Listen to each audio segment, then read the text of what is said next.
sitana imani kubani kuja na madhani gracha sana kuchitimakiza kutiko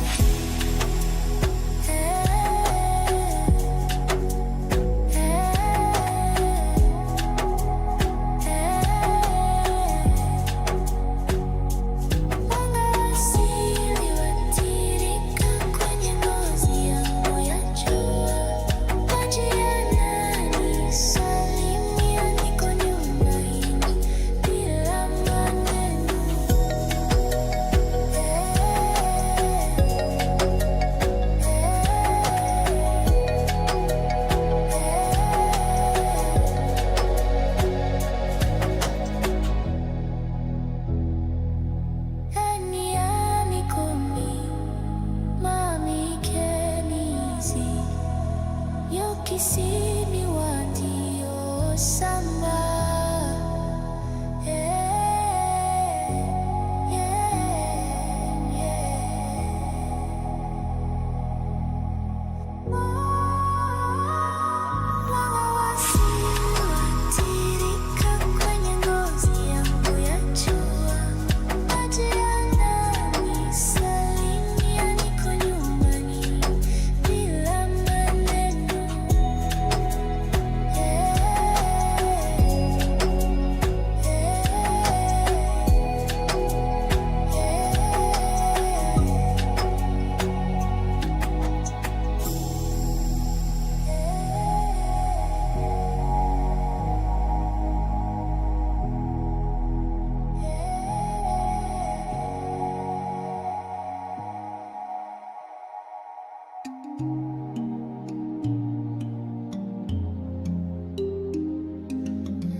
Ndani ya kila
hini nominoimi wamakeli toyoyekani modiani aminoti wanapimita sitana imani kupani kuja na madhani kracha sana kuchitimakisa kutiko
Hotel. Welcome to this live stream, which is actually in response to the commercialization of African history and culture by the archaeologist Zahi Hawass. This lecture is sponsored by the MKA Institute. And I want you to know that you can reach us at our website, themkainstitute.com, themkainstitute.com. Also, please subscribe to our channel. There's no cost to you to subscribe to this channel. This is a very important topic today. And here we are again with a contestation over ancient Africa. Egypt remains the most contested because of its monumentality, evidence of literary significance, technological advancement, and geopolitical place in the world. My name is Molefi-Kete Asante.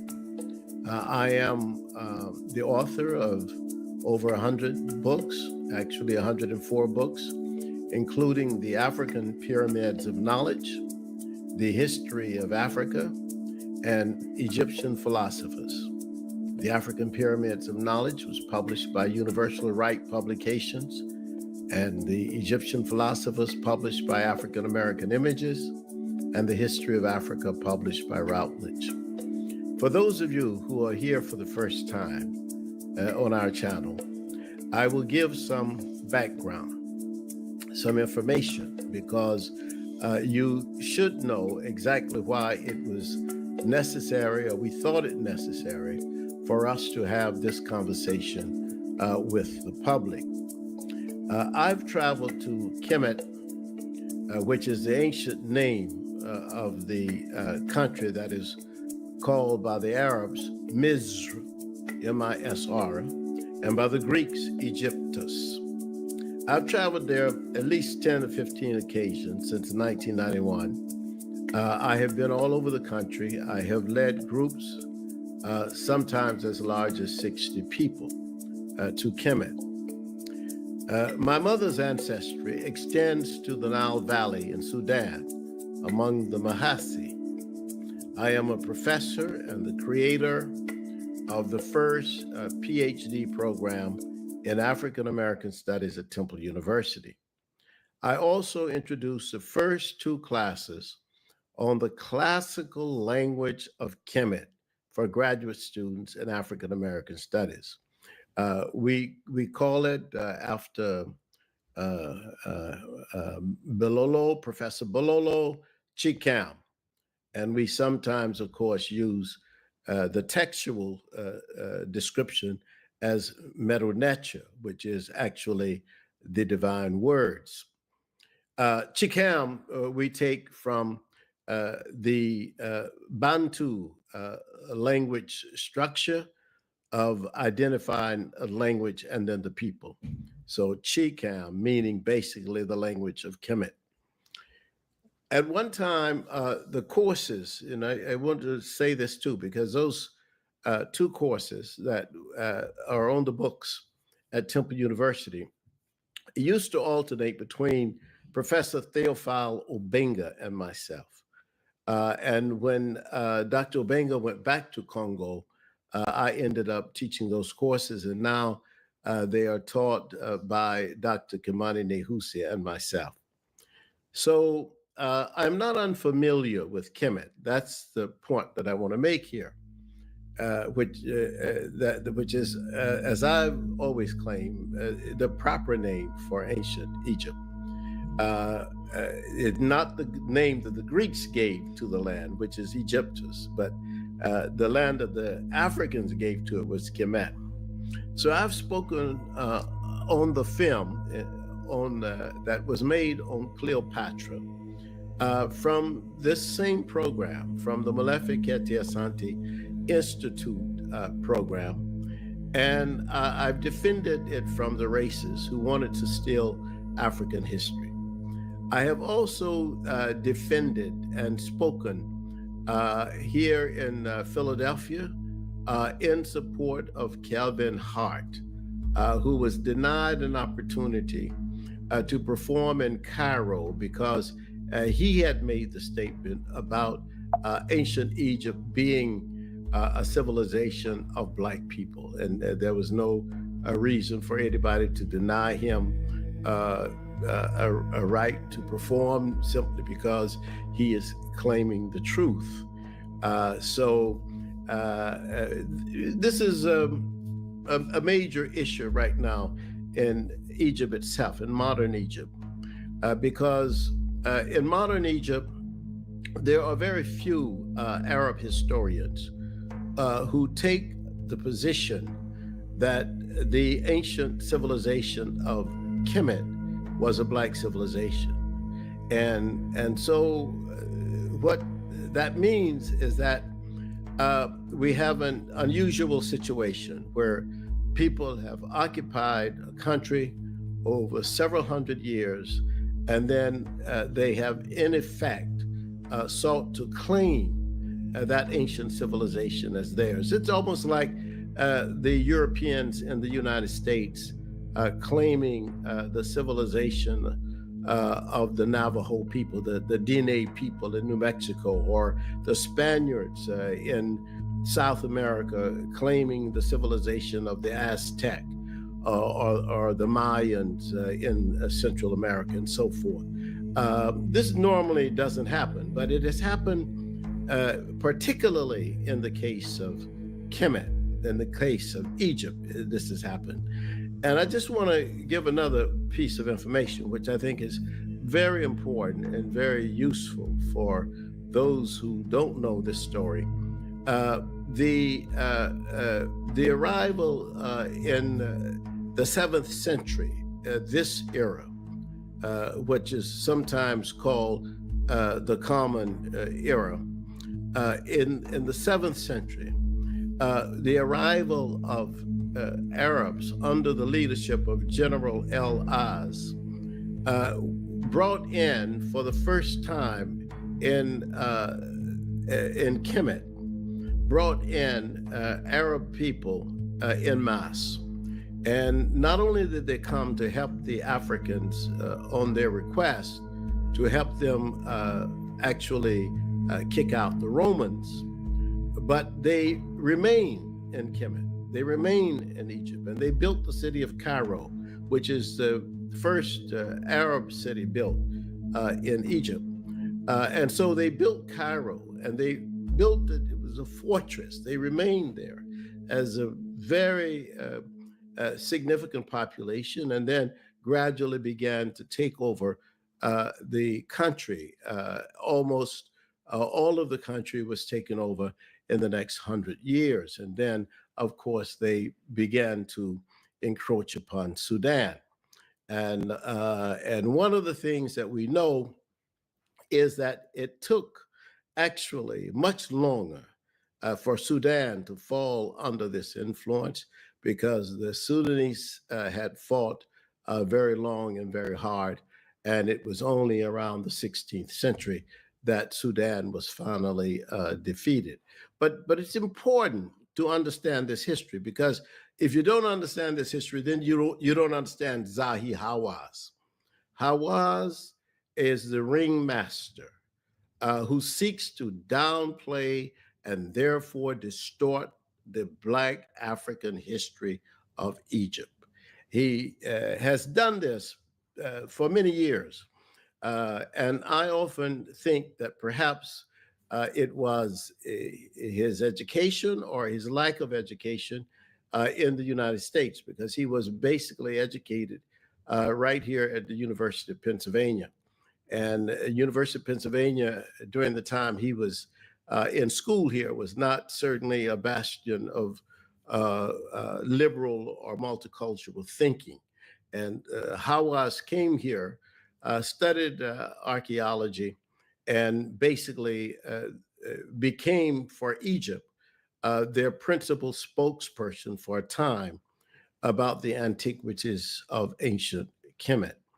Now, the reason the Malefiketi Asante Institute decided that it was important to speak to this issue at this moment is because since May, Zahi Hawass has been traveling around the world, giving lectures, talking about he was going to give people information about the great mysteries of ancient of Kemet, of Egypt. And this is all, to me, a commercial operation.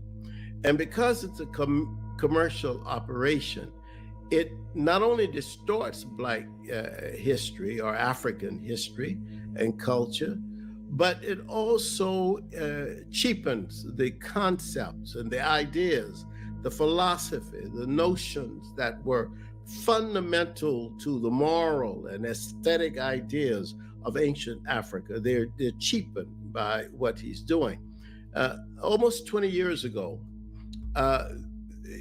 he came to Philadelphia to the Franklin Museum during an exhibition on King Tutankhamun. And there was a demonstration. We had a big demonstration outside of the museum. We called it a crime scene because we said all you would be hearing are lies and they would be distorting African history. And in fact, it was wonderful because one of the venerable journalists African-American journalist in Philadelphia, a woman by the name of Helen Blue, pursued Hawass throughout the Science Museum as he was surrounded by so many people, and she questioned him several times about the who were the ancient Egyptians? Were they black? Were they black? And he finally, out of anger, said to her, yes, they were black. So what? She said, well, you have avoided telling the audiences that King Tutankhamun was black. And I've listened to you these days that you've been here, and you have not done that. The problem is that Hawass was, I'm not sure he was intentionally telling a warped narrative. You could say that if he knew the truth, and I think there's enough information for him to know the truth. Before 70,000 years ago, let's just lay these facts out again. Before 70,000 years ago, all humans were black. Before 70,000 years ago, all Homo sapiens were black. All Homo sapiens were on the continent of Africa, coming from the continent of Africa. Phenotypical color changes occurred after 70,000 years ago, after Homo sapiens, black Homo sapiens from Africa, migrated from the continent of Africa to various other parts of the world. So the earliest people, the so-called indigenous people of every continent, Asia, Europe, Africa, were these Homo sapiens, these black Homo sapiens. I think most of you who are listening know some of this history, but let me just make this clear. Humanity arose, that is, Homo sapiens. There were other humanoids, human-like creatures prior to Homo sapiens, but Homo sapiens, that's all the 8 billion people that we have on the earth today. Homo sapiens arose about 300,000 years ago, according to science, according to the DNA. So about 300,000 years ago, you get Homo sapiens. Most of the time of Homo sapiens was spent on the continent of Africa. That means at least 230,000 years was spent before humanity, or Homo sapiens, left the continent of Africa. That period we have called the Mesuit, M-E-S-U-I-T, the Mesuit. That period, the Mesuit, was a period of cultural formation. This is where humanity learned how to cross rivers, how to feed their young, how to shelter themselves, how to create relationships and sustain them, how to travel with the direction because of the stars and the planets. This was a human affair. And during the time, roughly from 300,000 years ago, to the time that there was this migration out of Africa, we're talking about African people, black people, actually creating all of these elements and all of these traditions. After the migration started, most black people, however, remained in Africa. Egypt, which rises around 3,400 before the Christian era, as it's called, BCE. Egypt, which arises about that time, is part of Africa. Egypt is not a part of Europe. It is not a part of Asia. There is no continent called Middle East. It is actually not in America, and it's not in Asia. Egypt is a part of Africa, and it is a constitutive part of Africa because the Nile River, which starts in the deep part of Eastern Africa, flows northward.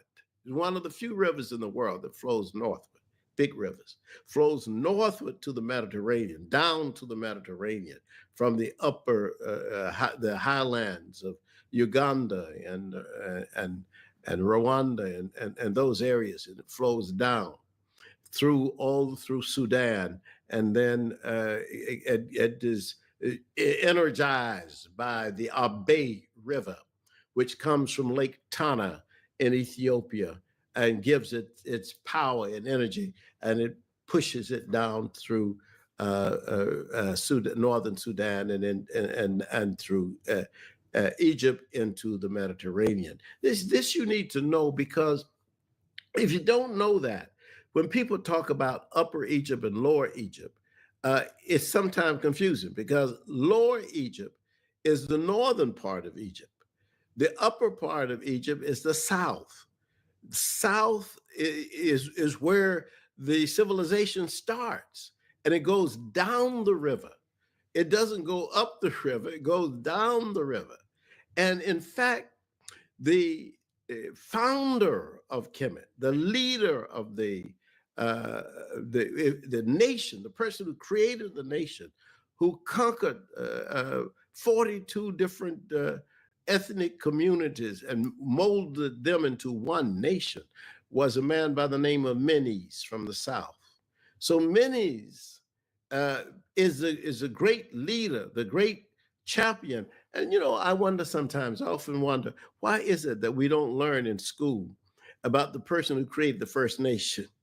Why is it we don't learn about Menes? And again, the answer is that, oh, well, he's a black man. So they certainly in the Western education don't want to tell you the first person to create a nation, to bring all these different groups together under one umbrella, was an African. And that was Menes, the great conquering king who gave us the country of Kemet. So this is important. I tell you what Zahi Hawass will not mention. He will not mention Miriam Ma'at Kare Manghez. He will not mention the woman, the scholar who wrote the book Kush, the Jewel of Nubia. He will not mention her. I'll tell you something else. I don't care what lecture you go to hear him. I'll tell you what he will not do. He will not mention Sheikh Anta Diop, who wrote The African Origin of Civilization. He will not mention Sheikh Anta Diop, who wrote Civilization of Barbarism, an authentic anthropology. And yet, Zahi Hawass calls himself an archaeologist. And he also says things like, he's the world's greatest archaeologist. Wait a minute.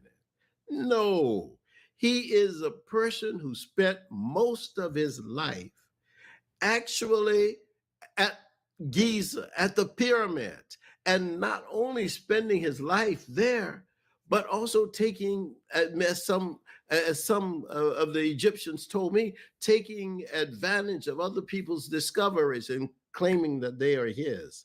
There are many issues with Zahi Hawass, and I'm not going to get into that. I just want to say that fundamentally, this man has always tried to deny the African origin of the civilization of Kemet. That's his biggest problem. He won't mention Theophile Obenga. I'm sure in the lectures that he's giving around the world on Kemet, he will not mention Shamarka Kieta. He will not mention Charles Finch. I am sure he will not mention Anthony Browder. He will not mention even the discussions and discourses that Greg Carr is having. He will not mention Sally Ann Ashton. He will not mention Robert Bauval or Thomas Brophy.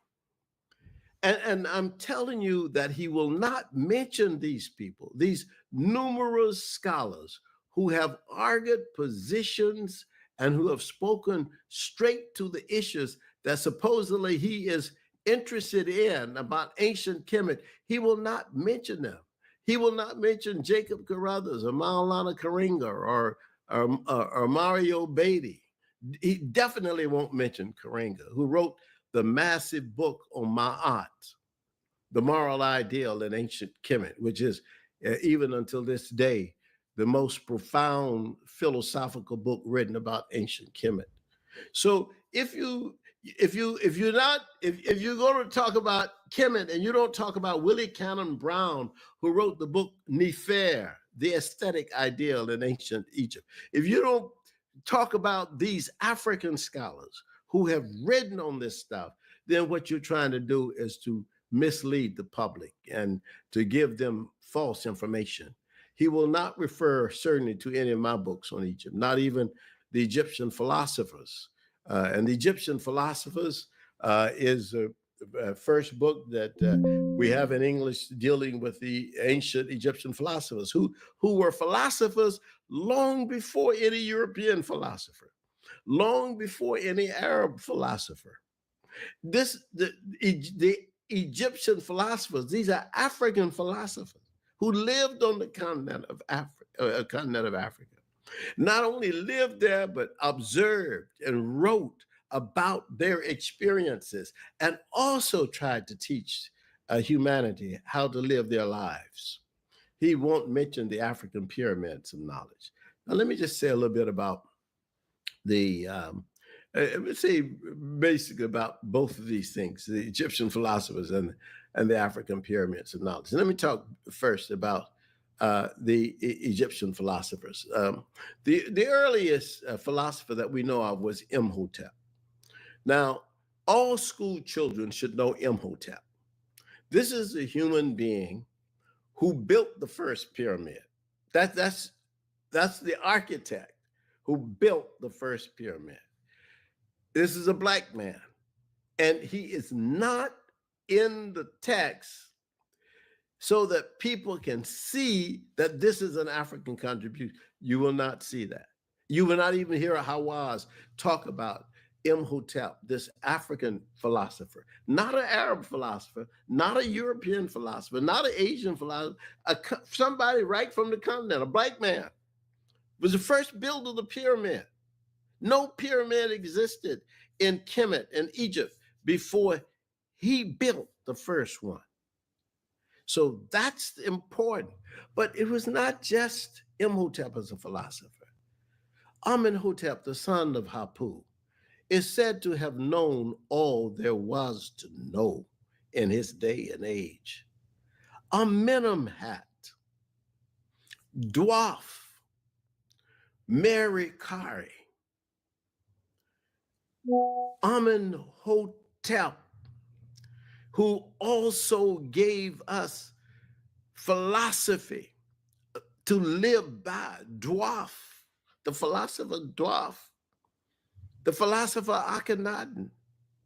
These were philosophers who lived long before any philosopher anywhere else, long before Confucius, long before Lao Tzu, long before Socrates, Plato, and Aristotle. These were African philosophers. They're at the very center of human thinking. They're the ones who give us some understanding about the world and the universe, but they have been not erased because we have kept them alive, but they have been put to the side. They have been shunted to the side. So we have to understand that. And then I wrote the book, African Pyramids of Knowledge, for one simple reason. I was tired of people saying, well, we have to always go back, and we have this problem even among ourselves, even among Afrocentric scholars sometimes. We have to go back to the classical writings and the classical myths and tropes of Europe. And so almost all contemporary scholars trained in the West know something about Greeks and Greek mythology, ancient Greeks and Greek. They don't know much about modern Greek, but they know a lot about ancient Greek and Greek mythology. That's the way it's set up. So it's set up that people start with Homer, and Homer becomes for them the key to understanding Western civilization. He opens up everything. They can understand Hellenic culture by that, because Helen of Troy. They can understand everything. That's the package. The problem with that package is that it's a limited understanding of antiquity. That this story, the story of the Iliad, or the Odyssey, is 800 years before the Christian era. That's very recent in terms of world antiquity, because earlier than that, we understand we have the building of the first pyramid around 2700 years before the Christian era. But this is almost 2,000 years before Homer. And yet people do not start with the pyramids. To me, the classical civilization, at least for us, those of us who study African history and culture, we have to begin at the pyramids. We can't go beyond that. And we have to understand, as my friend Edgar Ridley always says, the difference between symptomatic thinking and symbolic thinking. Because the Africans who built the pyramids, they were building it out of the understanding that they had of the universe and how they saw themselves in relationship to eternity. So the African pyramids of knowledge includes an understanding of the pyramid, and the word in ancient Kemet is mir, and we can write it MR, mir, for pyramid. The ancient understanding of this is not simply as a museum piece. The pyramid was not simply a monument that was just simply standing there to be looked at, and for one to look at the pyramidion and be swayed by all of its power. It also contained inside writing, with philosophy, with literature, with understandings of how people should conduct their lives, and paintings of all kinds that were drawn on the walls with the by the priest and so forth. It was it is, of course, they have what they call pyramid texts. You've probably heard of this notion of pyramid text. A pyramid text notion, what that means is that inside all these pyramids, there is enough writing that is more writing than you can have in all of classical Europe. If you take all the Greek and Roman books that people talk about as classical literature and put them together, you will not have the number, the volumes that you would have from the pyramid texts of ancient Kemet. That's how powerful it was. And yet we sort of like want to skip around that. Even Zahi Hawass won't tell you that. I'm telling you, he will not tell you that. He will talk to you about what he dug up and how he saw this and that and so on, but he knows nothing almost about the philosophy and the concept of what was behind what he's looking at. And the reason he doesn't is because he doesn't take an Afrocentric orientation. He takes an orientation that comes out of archaeology, out of Western archaeology. That's why he made that strange statement about the shape and face and skull of King Tutankhamun. You may have seen this years ago. Was the same as somebody in Europe or northern Africa, because he claimed his idea was that somehow northern Africa was different from the rest of Africa, but Africa was a black continent beginning, and the people who are in Africa who are not black, who came later, would be people who conquered, the invaders. Those people came later to Africa, they had, when they left Africa, they were black. When they came back, they were not. So he won't show you, for example, he won't tell you about Abu or Said. He won't tell you. He won't. This city is the city that's not called Aswan. The city that's called Aswan. He won't tell you about that, because the history and the culture of Kemet, the very big power of it, comes, at least for Kemet's side, from Aswan. He will probably say very little about Luxor, because Luxor was the greatest city in the world. In Luxor, of course, remember this, again, this is what conquerors do. They love changing the names of things. This is like, Trump said, we're going to call the Gulf of Mexico, we're going to call it the Gulf of America. They do that, and they make it stick because they have military power. So this is basically what happened to Kemet. If I ask you about the city of Abu, you would know. If I ask you about Abu Island, you would know, because what did they do? They changed the name. And so now we call it Aswan. But if I ask you about the great city of the world, which was at one time the greatest city in all of the ancient world, that city was called Waset. Waset, what did they do? They changed what? Well, the Greeks changed it first. They called it Thebes. And after the Greeks called it Thebes, then the Arabs conquered, and they called it Luxor. And so today we call it Luxor. In fact, in Las Vegas, they got a hotel they call the Luxor. And that's all because they took these African names and they changed it. It's just like the city of Menefer. The city of Menefer is the same city that they named. Can you believe this? That in the United States of America, they have a city that's called Memphis. And what the Greeks did to Menefer, they changed the name of it and called it Memphis. Memphis, an African city, is the name of the city in Tennessee called Memphis. That comes from an African city, Menefer.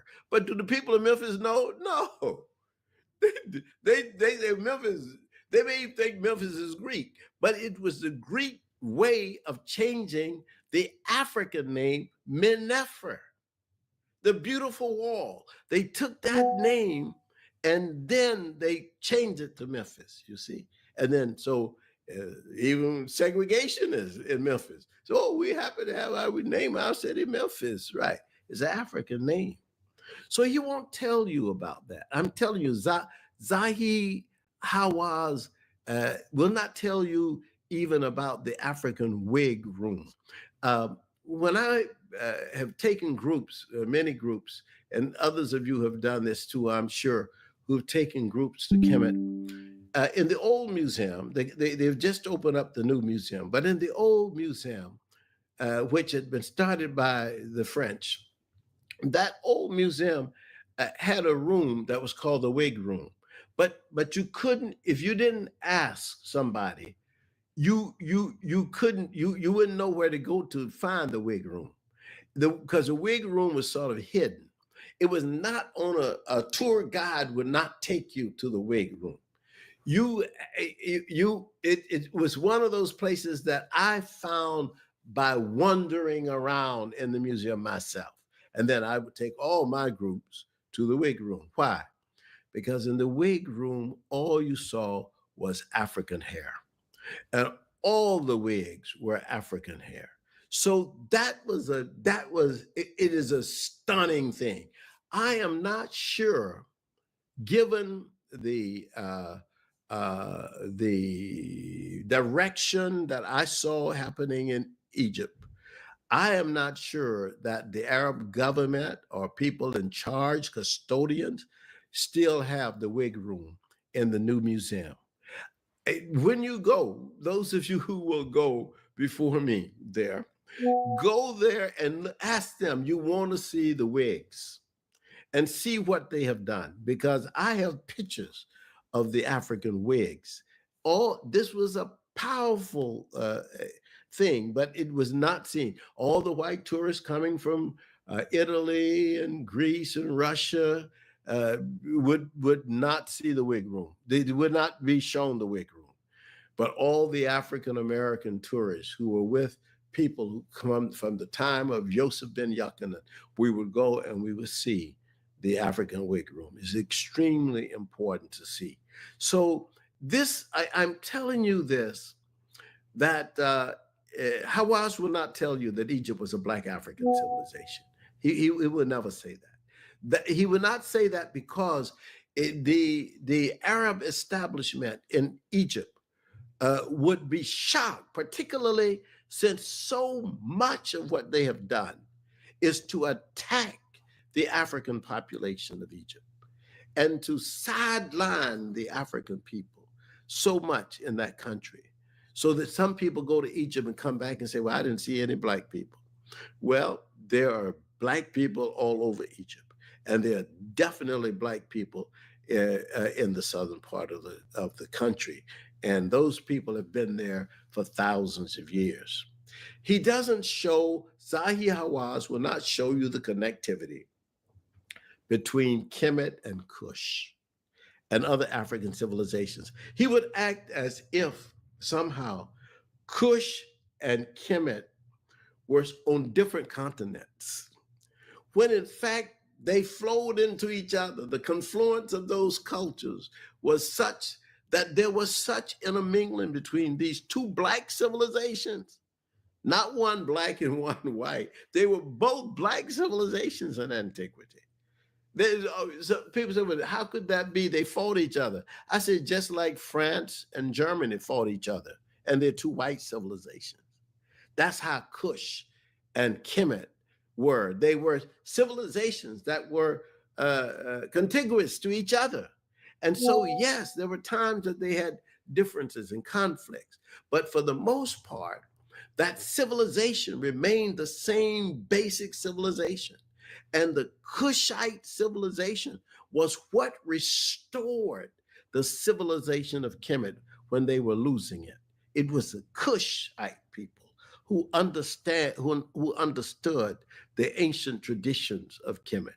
So it's extremely important, because during the whole period when the development of the mythos during the Messuite, you have on the walls of the cave paintings in Africa, particularly the Ineti in Chad and the Tassili in Algeria. You have these paintings, and some of these paintings have hieroglyphics on them. And you say, wow, this was before writing. I guarantee you that Zahi Hawass will not mention the work of Luca La Sala in Kuka. And Luca La Sala in Kuka, much like Bilolo and Teofilo Benga, these are Congolese scholars who do deep and powerful work on showing the interconnectivity of African civilizations. And in Kuka's work is some of the most exciting, because he goes back to look at the relationship between the Bakota and the Bakongo and the ancient Kemite people. He's a very brilliant brother. Brother says that and he has a theory called theory of devolution. He says one system can replace another, and one people can replace another on the ground and try to take over the concepts. And I think about this theory of devolution when I think about what happened to ancient Kemet. What happened to ancient Kemet after the 7th century uh, takeover of Kemet by Arab civilization was that there was almost a systematic devolution. There was a system to try to take down, to demolish everything, including the places of worship and reverence and so forth. Now, I must say this, and some people who hear this may not understand or like this, but this is true. However, before, and I write about this in the history of Africa, before the Arabs came, the Christian ideology had also undermined the ancient African civilization. And not only had they undermined it, but the Christian religion, starting from the city of Alexandria, had gone throughout the country, destroying as many temples of ancient African history and culture as they could. And this job was to be left to be finished by the Arab culture, but the Christian culture, mainly out of Alexandria, and because of the Coptic Church, also began a big replacement on the ground of African cultural elements. This is extremely important stuff for you to know and to realize. The capture of symbols, the distortion of symbols, this is the source, as Ridley always would say, the source of conflict. Flags, you create the flag. And in fact, the representation of God in the ancient Medo-Neter, Chicam language is like a flag. It's a flag. That's where we get the flag from anyway. That's what people, the symbol of Necha is the flag. And this was what the military would go into war with. We would go with different flags. You see, we hold the flags up and go into battle with their flags. So that's why the Necha is like that. And so people fight these symbols. People fight over this.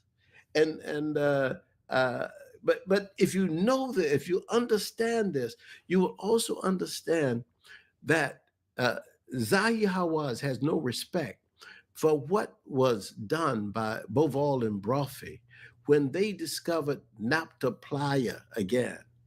And they wrote their book Black Genesis, talking about this place where that was before Menes established Kemet in 3400 BC or thereabouts.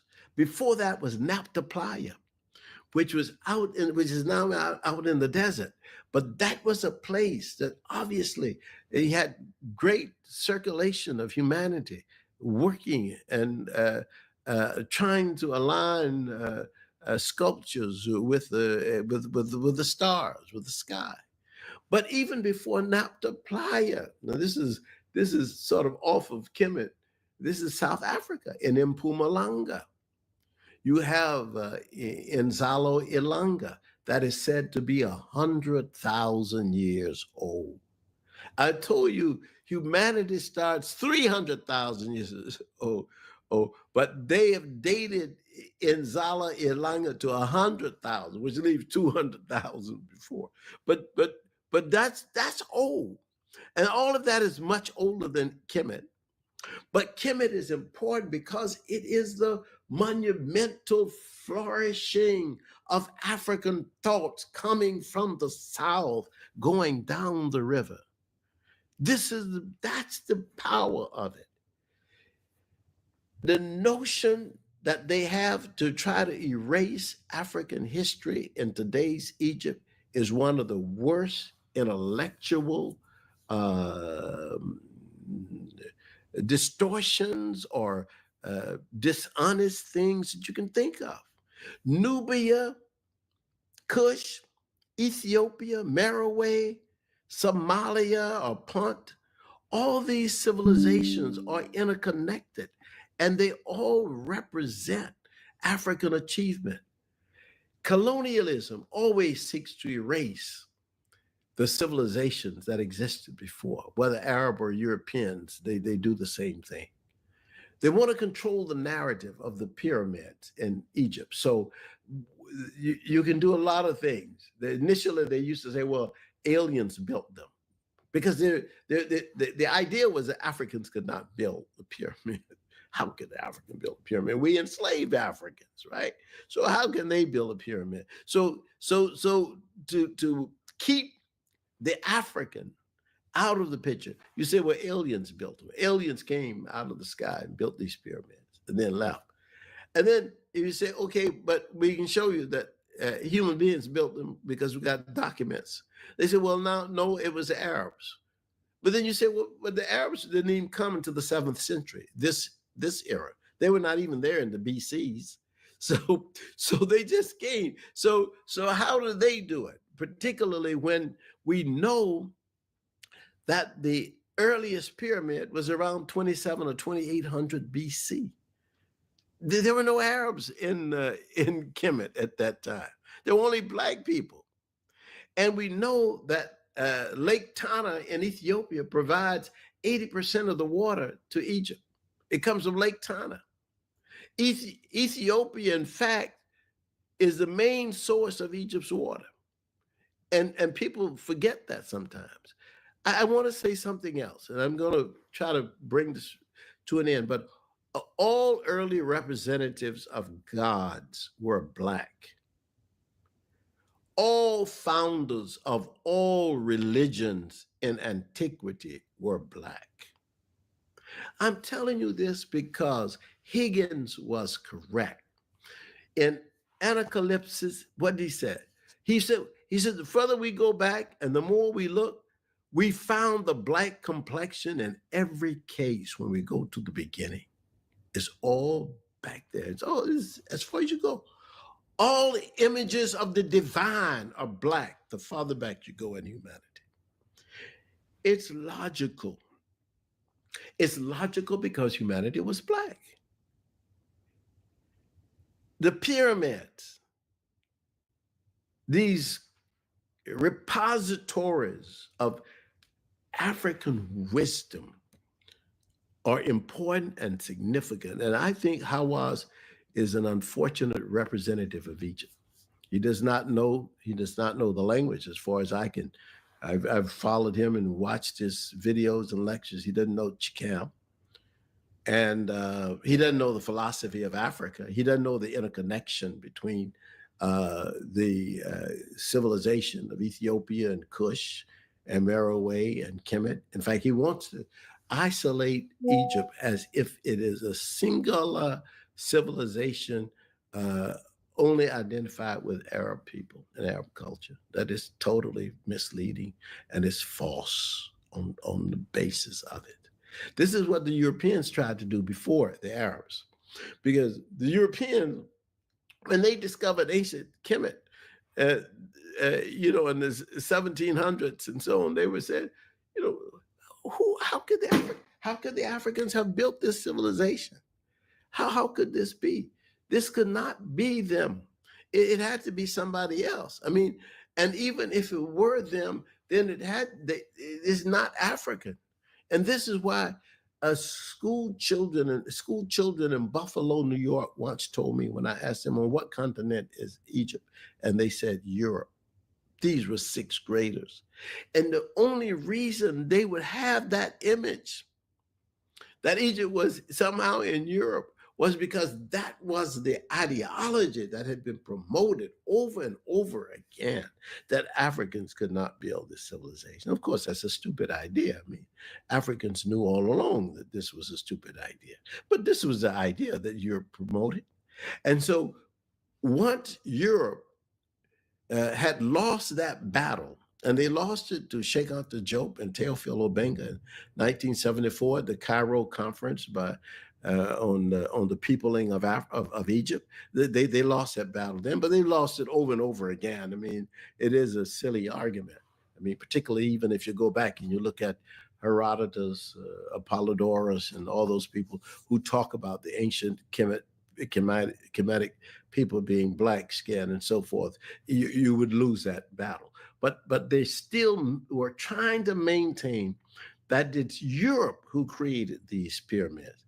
And of course, Europe never recreated them in Europe. If they created them in Africa, then when they went to Europe, they didn't recreate the pyramids. This was not correct, you see. One's behavior gives you an idea always of what they believe. Zahi Hawass tells you about the construction of the pyramids, saying often in the past that people did not, he used to say, people didn't know how they did it. Well, don't say that. People knew how it was done. And he didn't know the real meaning of the pyramids, that it was not in the construction, but in the philosophy.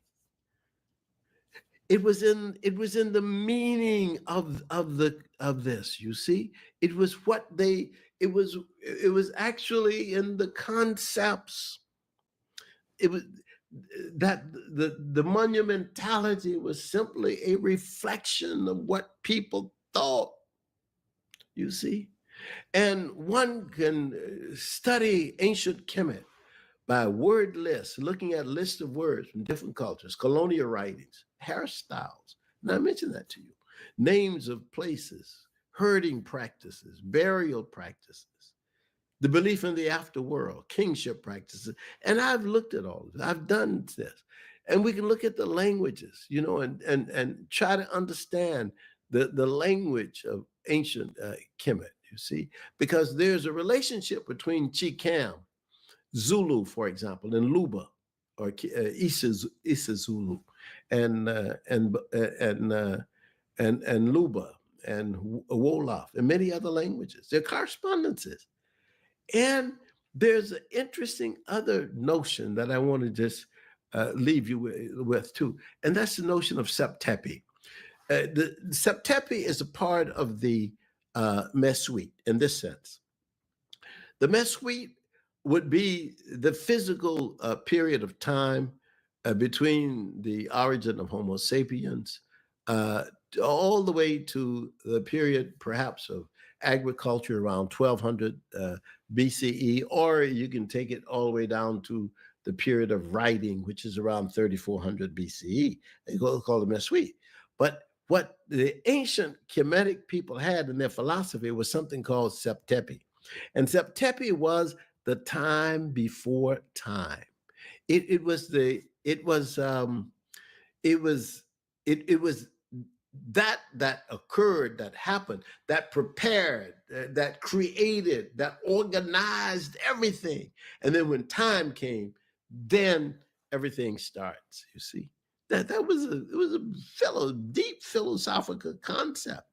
And in fact, on the walls of some of the temples, you will see this. Ed Fu will tell you this, that there was a time when there was this great battle between Set and Heru.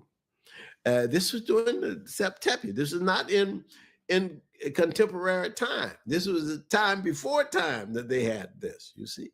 And there are stories of Al-Sa and Al-Set that exist before time began.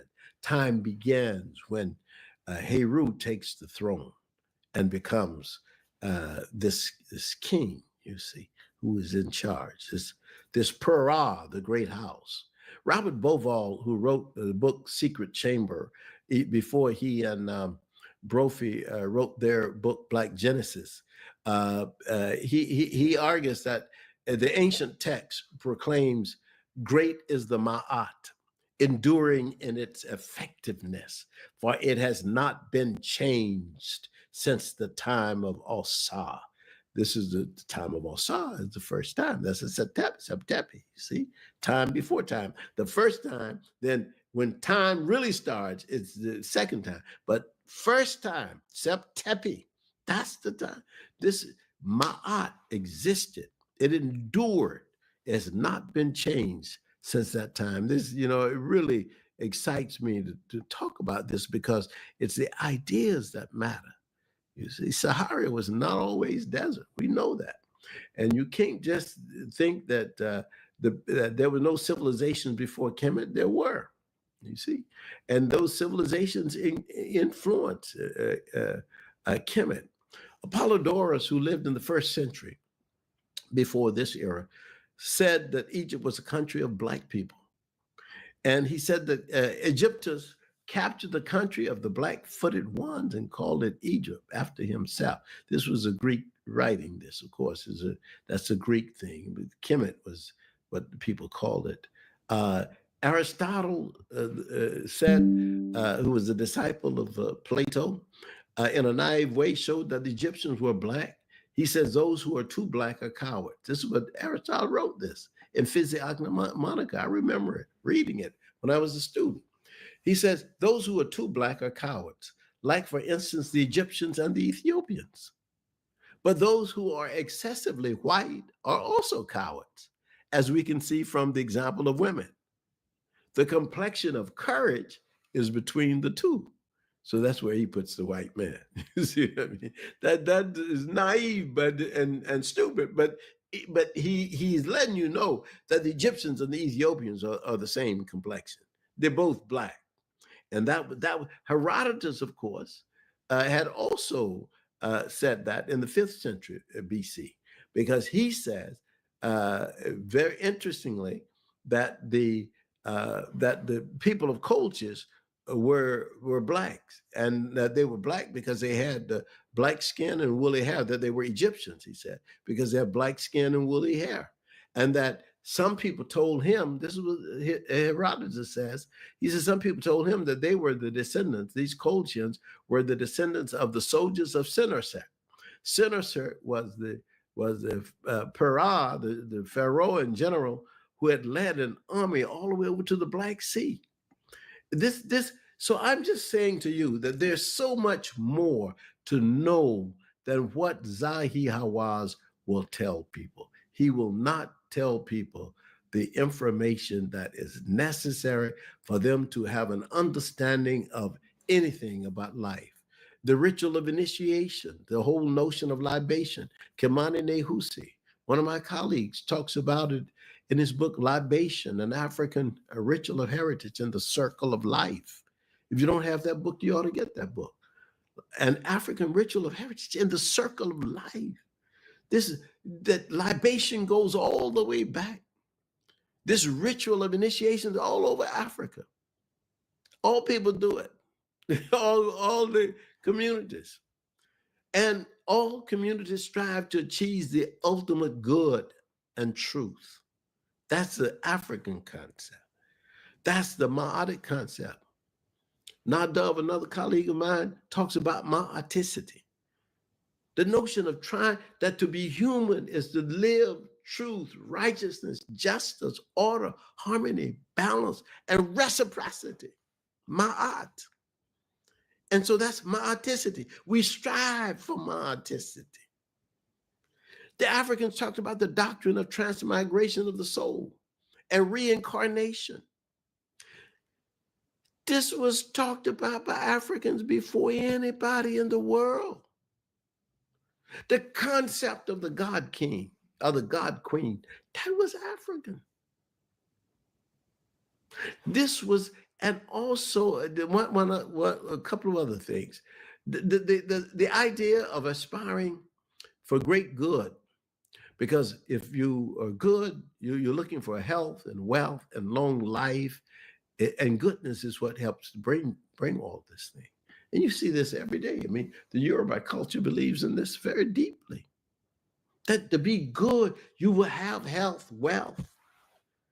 And you have to also have some understanding about the fact that if Africans had not been enslaved by the Arabs first and then by the Europeans, you would not have people who will be trying to sideline Africa in its own classical civilization.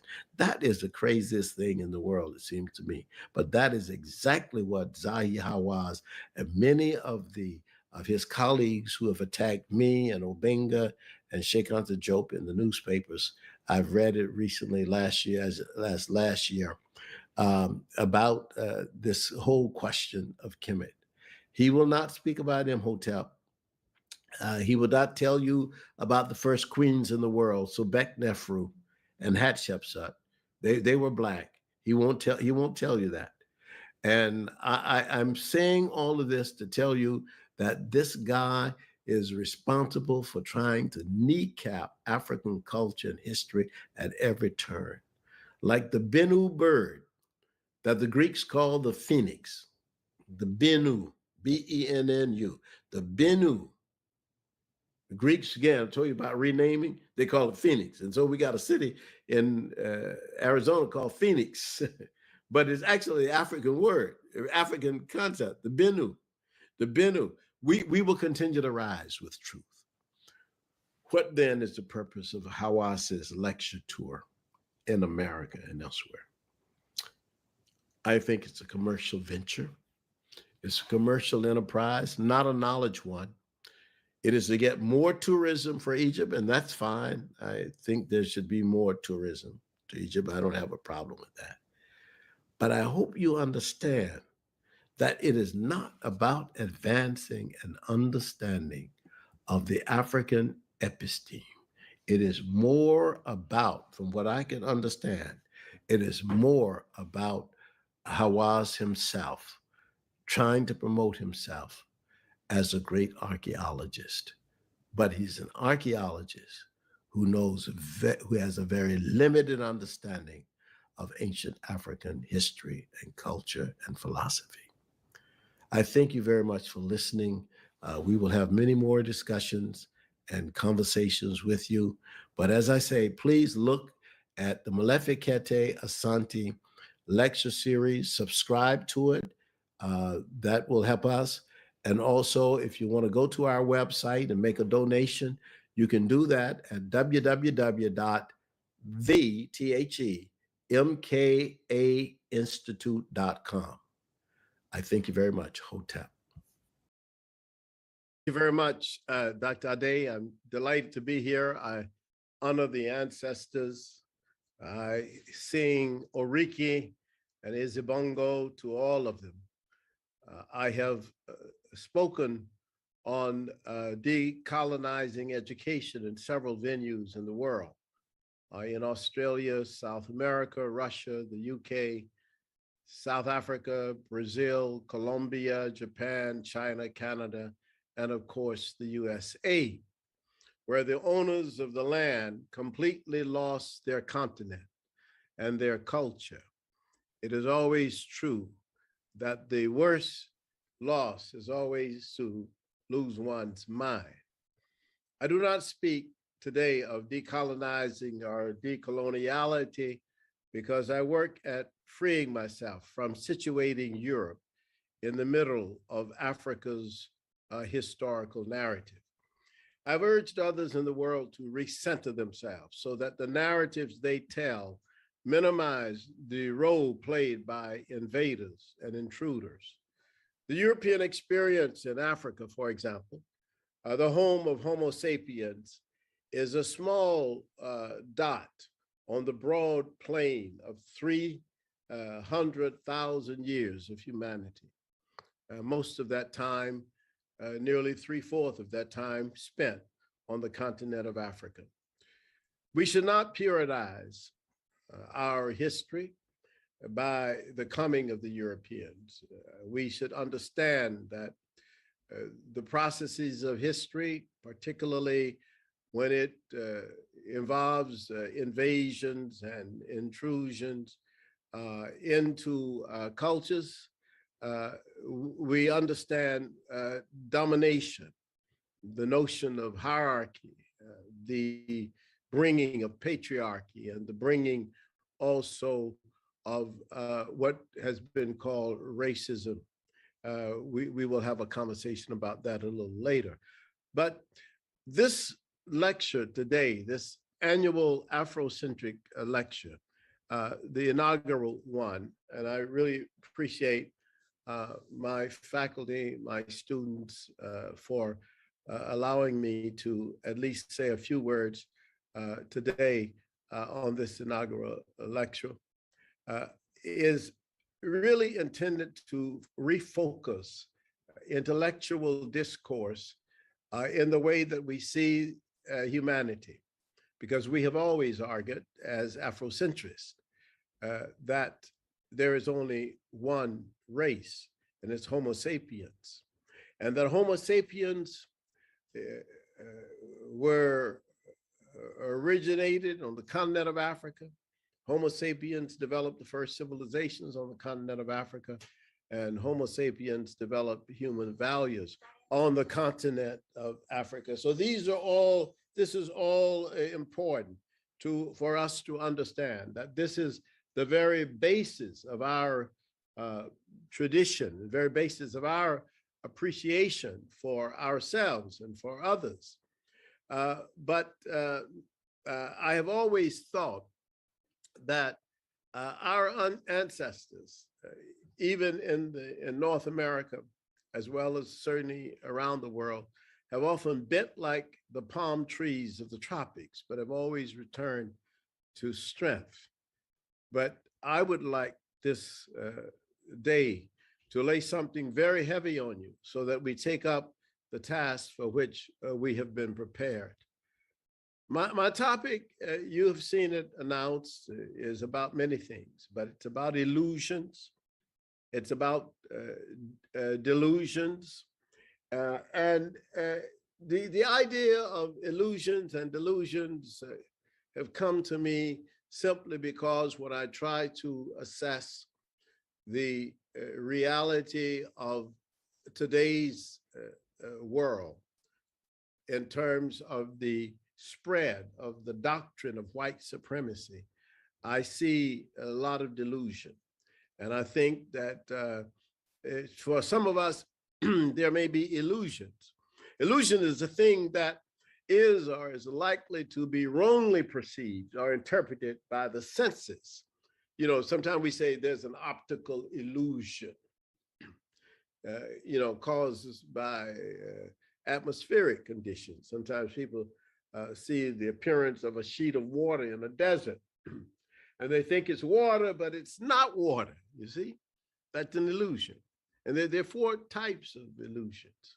There are tactical illusions based on touch. There are optical illusions based on sight, auditory illusions based on what we hear, what we think we hear, and there are certainly cognitive illusions. It is something that is not as it appears.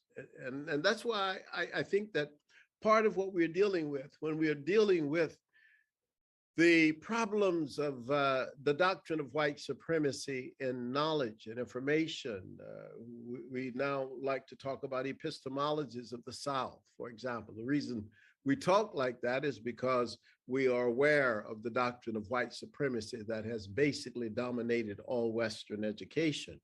But the real issue is that these cognitive illusions also lead to delusions. And a delusion is a belief or an imaginative idea that is firmly maintained despite being contradicted by what is generally accepted as fact or reality. And this is, some people say it's a sign of mental illness. I wouldn't go that far. I would just say that it's certainly on the road to someone being disassociated from what is real. And I want to state two main propositions for this little talk today.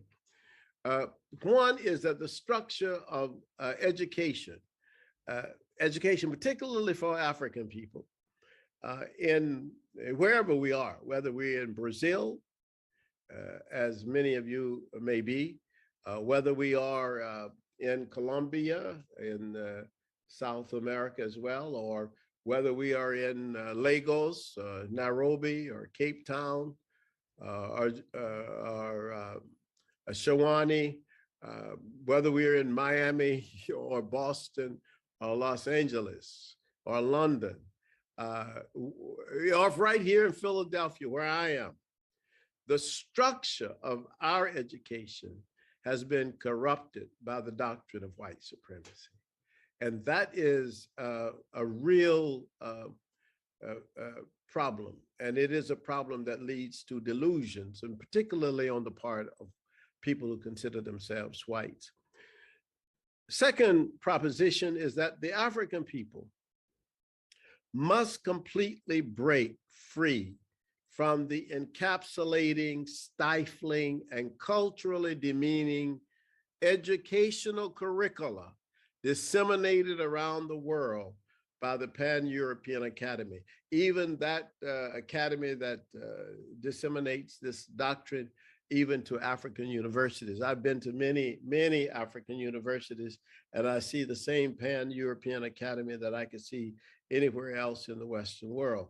And it's many times that academy does not relate to what is actually happening in the African context. So once we have transformed ourselves in a way that we can understand the human discourse and the necessity that we get back to understanding how African people who were the first Homo sapiens and the only Homo sapiens for nearly 230,000 years, how African people saw ma'at, the concept of harmony and balance and order and justice, truth and righteousness. Until we get back to something like that, we cannot even reestablish the radically new African episteme.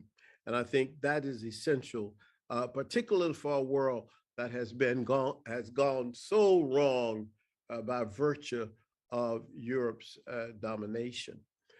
Therefore, I want to situate the construction of education, the construction of curricula itself in an affirming African praxis within the broader structural response to what I call a lingering domination model of education. Even on the continent of Africa, we have often used the colonial curriculum model even after independence of many of all the countries now on that continent.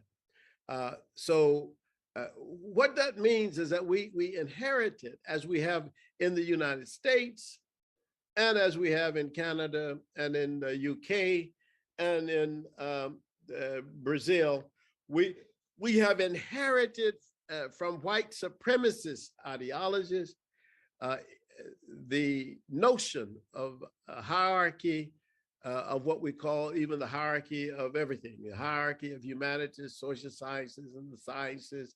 The divisions themselves are to be severely questioned in the Afrocentric canon. Because when we look at the Afrocentric canon, we go back to asking the questions about humanity and not about a particular race of people. It is a totally anti-racist position that we have to take. So my talk challenges the necessity for continuing the building of curriculum along the matrix of race, even along the matrix of race, gender, class, sexuality, age, ability, religion, territory, nationality, and the endless imbricated systems of classification that reproduce prevailing structures of power. I know that's a big thing. Let me just break this down for you. That the Afrocentric discourse, the Afrocentric assertion of values challenges the necessity for intersectionality. It challenges the necessity for us to break human beings into races or genders or classes, sexuality, ages, et cetera, et cetera. And really, because in the end, as Dr. Nadav and I have said in our book, Being Human Being, Transforming the Race Discourse, in the end, what we assert is humanity. And we assert that as the objective of the Afrocentric position that moves us into the realm of looking at what the very earliest African civilization saw, the people along the Nile Valley, and how they viewed humanity. They saw differences but they did not rank differences. This is the difference between what Europe did. The Africans knew that there were people who were lighter and darker and shorter and taller, and they recognized that. They've already recognized that people spoke, heard different languages. But even so, it's the classification by ranking, or the ranking in order to classify, that created what we have now with this whole doctrine of white racial supremacy, which has dominated all thinking in Europe and most of the thinking that I've run into in the United States of America. That is what has to be dismantled. Not merely the dismantling of race as a cultural construct, but dismantling the racial ladder itself, this hierarchical notion that whites are at the top and that blacks are at the bottom. It is that has to be destroyed. And I think that that is what most of us who have taken on the epistemology of truth have committed ourselves to do. So we're talking about something that's different and radically different. In this sense, at stake is much more than a narrative dispute within or beyond the walls of the Eurocentered Academy. We are talking about the necessity to mark silences, to mark erasures, and the unnegotiable recognition of our equal humanities and humanness, the necessity to recenter and redefine the terms of our conversations, and the necessity to work transversally against the compartmentalization of special topics and areas, so as to make these questions undeniable, irrelevant to the African project, which I think is central to the world objective of humanization and liberalization. There's some facts which must be faced, must be reflected upon and understood for us to correct the path. And I say honestly that we can do this. I believe we can do this. I think Afrocentrists in their research and analysis have shown that this is possible.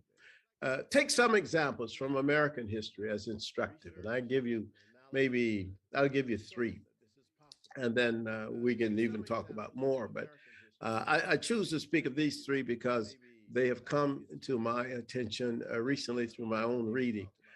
First, when the Europeans arrived in America and New England, what was named New England by the Europeans, it was certainly not named that by the people who were already there. Those people called their land something like the Dawn Land, the land of the rising sun. So that was what they called it. When the Europeans got there, they said, "Oh, we're from England, so we're going to call this New England." You see, this again domination. The whole idea that you come into somebody's land and you assume that you can then redefine and dominate that territory.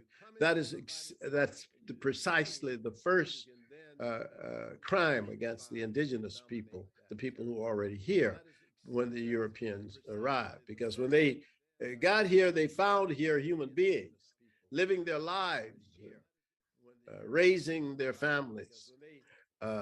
It was not long before edicts were passed and given to white settlers that allowed them to go into the countryside to kill, to slaughter the indigenous people, the Penobscot and Wabanaki people, scalping them in order to take their territory. If you bring me so many scalps of indigenous people, you can get so many acres of land.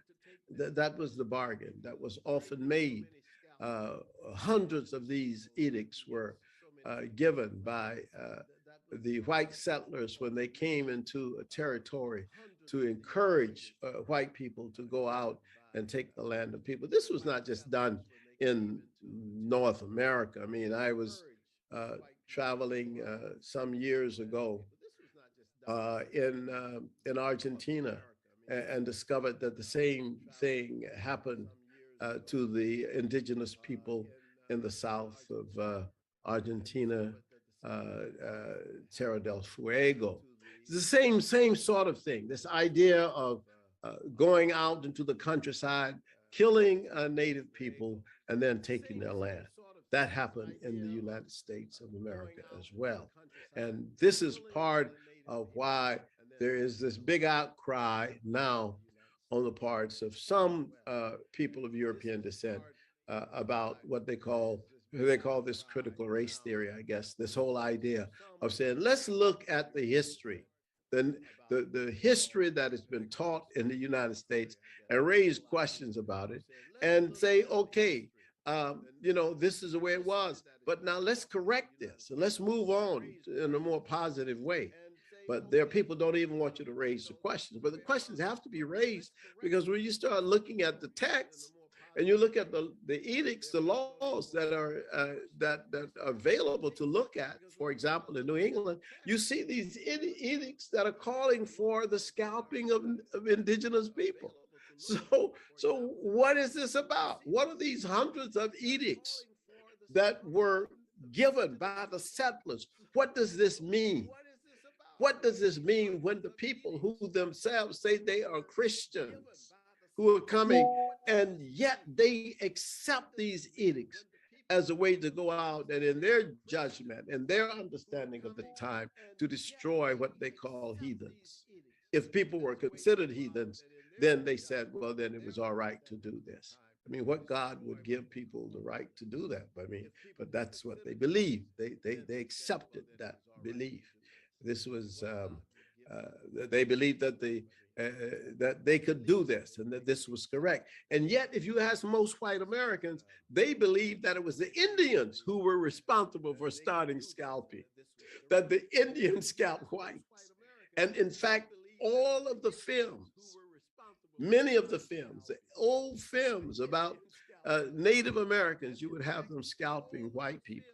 But who brought that technique, that tactic to North America?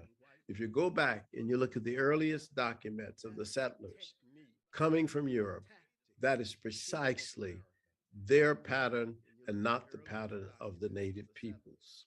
So when we get ready for what they call Thanksgiving, remember that the native people were people who, in fact, were really massacred very early on in order for their land to be taken. Now, the second one is similarly strange, and it is the often heard shout, "Remember the Alamo," as a war cry. And many older people have seen what they call the John Wayne movies of the white Americans defending the Alamo. But it's a delusion, because the Alamo was, number one, in Mexico. Texas was part of Mexico. And in fact, Mexico lost half of its territory as a result of a war with the United States. And that war was precipitated by many of the things that happened in Texas. And the principal thing was the defeat of the white settlers who had basically squatted inside of the territory of Mexico. And they had squatted there for a purpose. And the purpose was to expand cotton production and to bring slavery into Texas. That was the reason that the whites were in Texas. They were not in Texas for no reason. They were in Texas, actually, to be able to expand the territory where Africans could be enslaved and they could make more money on the lands of the Comanche people and the territory that was controlled by Mexico. But when one starts to study this, you can begin to see it. Stephen Austin was a huge slaver. He basically controlled many Africans. He was deeply involved in trying to bring Africans from Louisiana and other states into Texas in order to start a big cotton business. But in 1829, Mexico had outlawed slavery. And the person who was responsible for making certain that it was outlawed was an African by the name of Vicente Guerrero. And Guerrero was the first president of Mexico, and in fact, of African descent. And so I always say that Obama may have been the second in North America, but the first was Vicente Guerrero. And he outlawed slavery. Mexico passed that law, and yet the Americans, the white Americans, went into San Antonio and took over the Alamo, and they were trying to claim Texas for themselves so that they could, of course, have slavery. And that's why the government of Mexico and Mexico City decided to send Santa Anna, General Santa Anna, across the river in order to bring the territory back under the control of Mexico. This is extremely important. So it's not so much remember the Alamo as to really forget the Alamo, because the Alamo really was a symbol of enslavement. And in fact, according to some historians, Santa Anna wrote in his diary that they were going to punish the whites for bringing slavery into their territory. Otherwise, if you believe something different, it's a delusion. The third example, this is an example which in American history, we rarely talk about. But it's the fact that if you live in America as an African person, you're often affected by the same domination, white domination, white racial supremacy doctrine. It affects everything. It touches everything. It is a virus, and it's bad. It's dangerous to your thinking, to your cognitive ability. And I was thinking of the history of the Buffalo Soldiers. The Buffalo Soldiers who came out of the Civil War, having fought valiantly for the freedom of African people who had been enslaved, were sent after the war, were sent to the West to chase Geronimo and Cochise, two leaders of the Apache people. And so that this history of the Buffalo Soldiers, the Africans who were called Buffalo Soldiers, that the history of these soldiers really now is also is troubled by this notion of being at the service of the doctrine of white supremacy and the expansion of white people, basically, into the western part of the country. Along with that, I mean, I can always think of the fact that Martin Luther King Jr. was one of the biggest promoters of Mahatma Gandhi. To give Gandhi credit for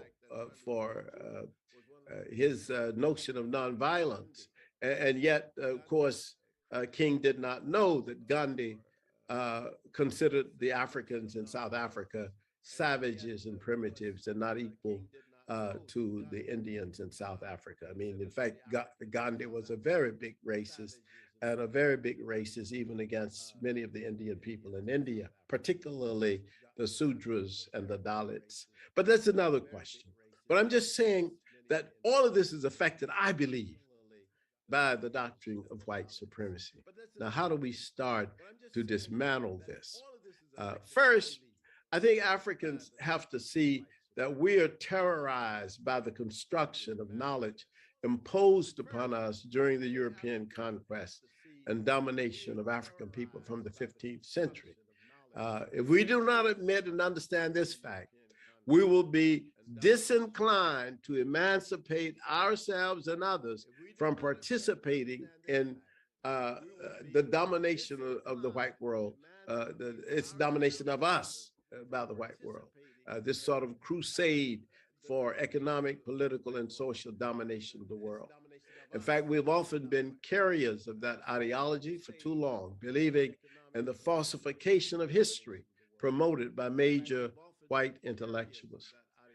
It is no wonder that we bless and we honor John Henrik Clarke, the late African-American historian and cultural icon, who said that when Europe conquered territories, especially during the 18th and to the 20th centuries, the Europeans not only occupied the lands, but they also dominated information about the lands. And I always say they not only about the lands, but about the people. I mean, when the Europeans conquered the indigenous people of what is now New England and basically destroyed those people, they didn't just destroy them and take their land. They also wrote about who these people were and how these people received them, et cetera, et cetera. But all of this was, of course, to support the notion of white supremacy. It is this fact that I have learned to acknowledge and I've learned to combat in our institutions of higher learning. For some of us, this is scary since we have not been without Europeans legitimizing our knowledge or our status since the 16th century. We might feel lost without the Bible, without Jesus, without David Livingstone, without Muhammad, without David Hume, John Locke, Karl Marx. But I guarantee you, African people and other people, that nothing bad will happen to you if you forget all those thoughts and dig deep into your own historical narratives for knowledge and wisdom. After all, we have practiced knowledge longer than any people on the earth. Do you think that we had nothing of importance to teach about spirituality, creativity, family, geography, mathematics, geometry? When it was Africans who first named the stars.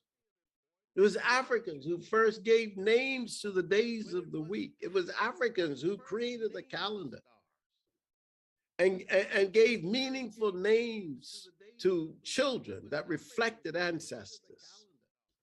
What I call for, and I've called for this for now 40 years, and I've been credited with expounding the idea of Afrocentric knowledge, that is, knowledge that derives from narratives that center Africans as subjects of questions, and principles in history, and agents in all political, environmental, economic, cultural, and social actions, so that we can understand who we are and what gifts we bring to ourselves and to the world.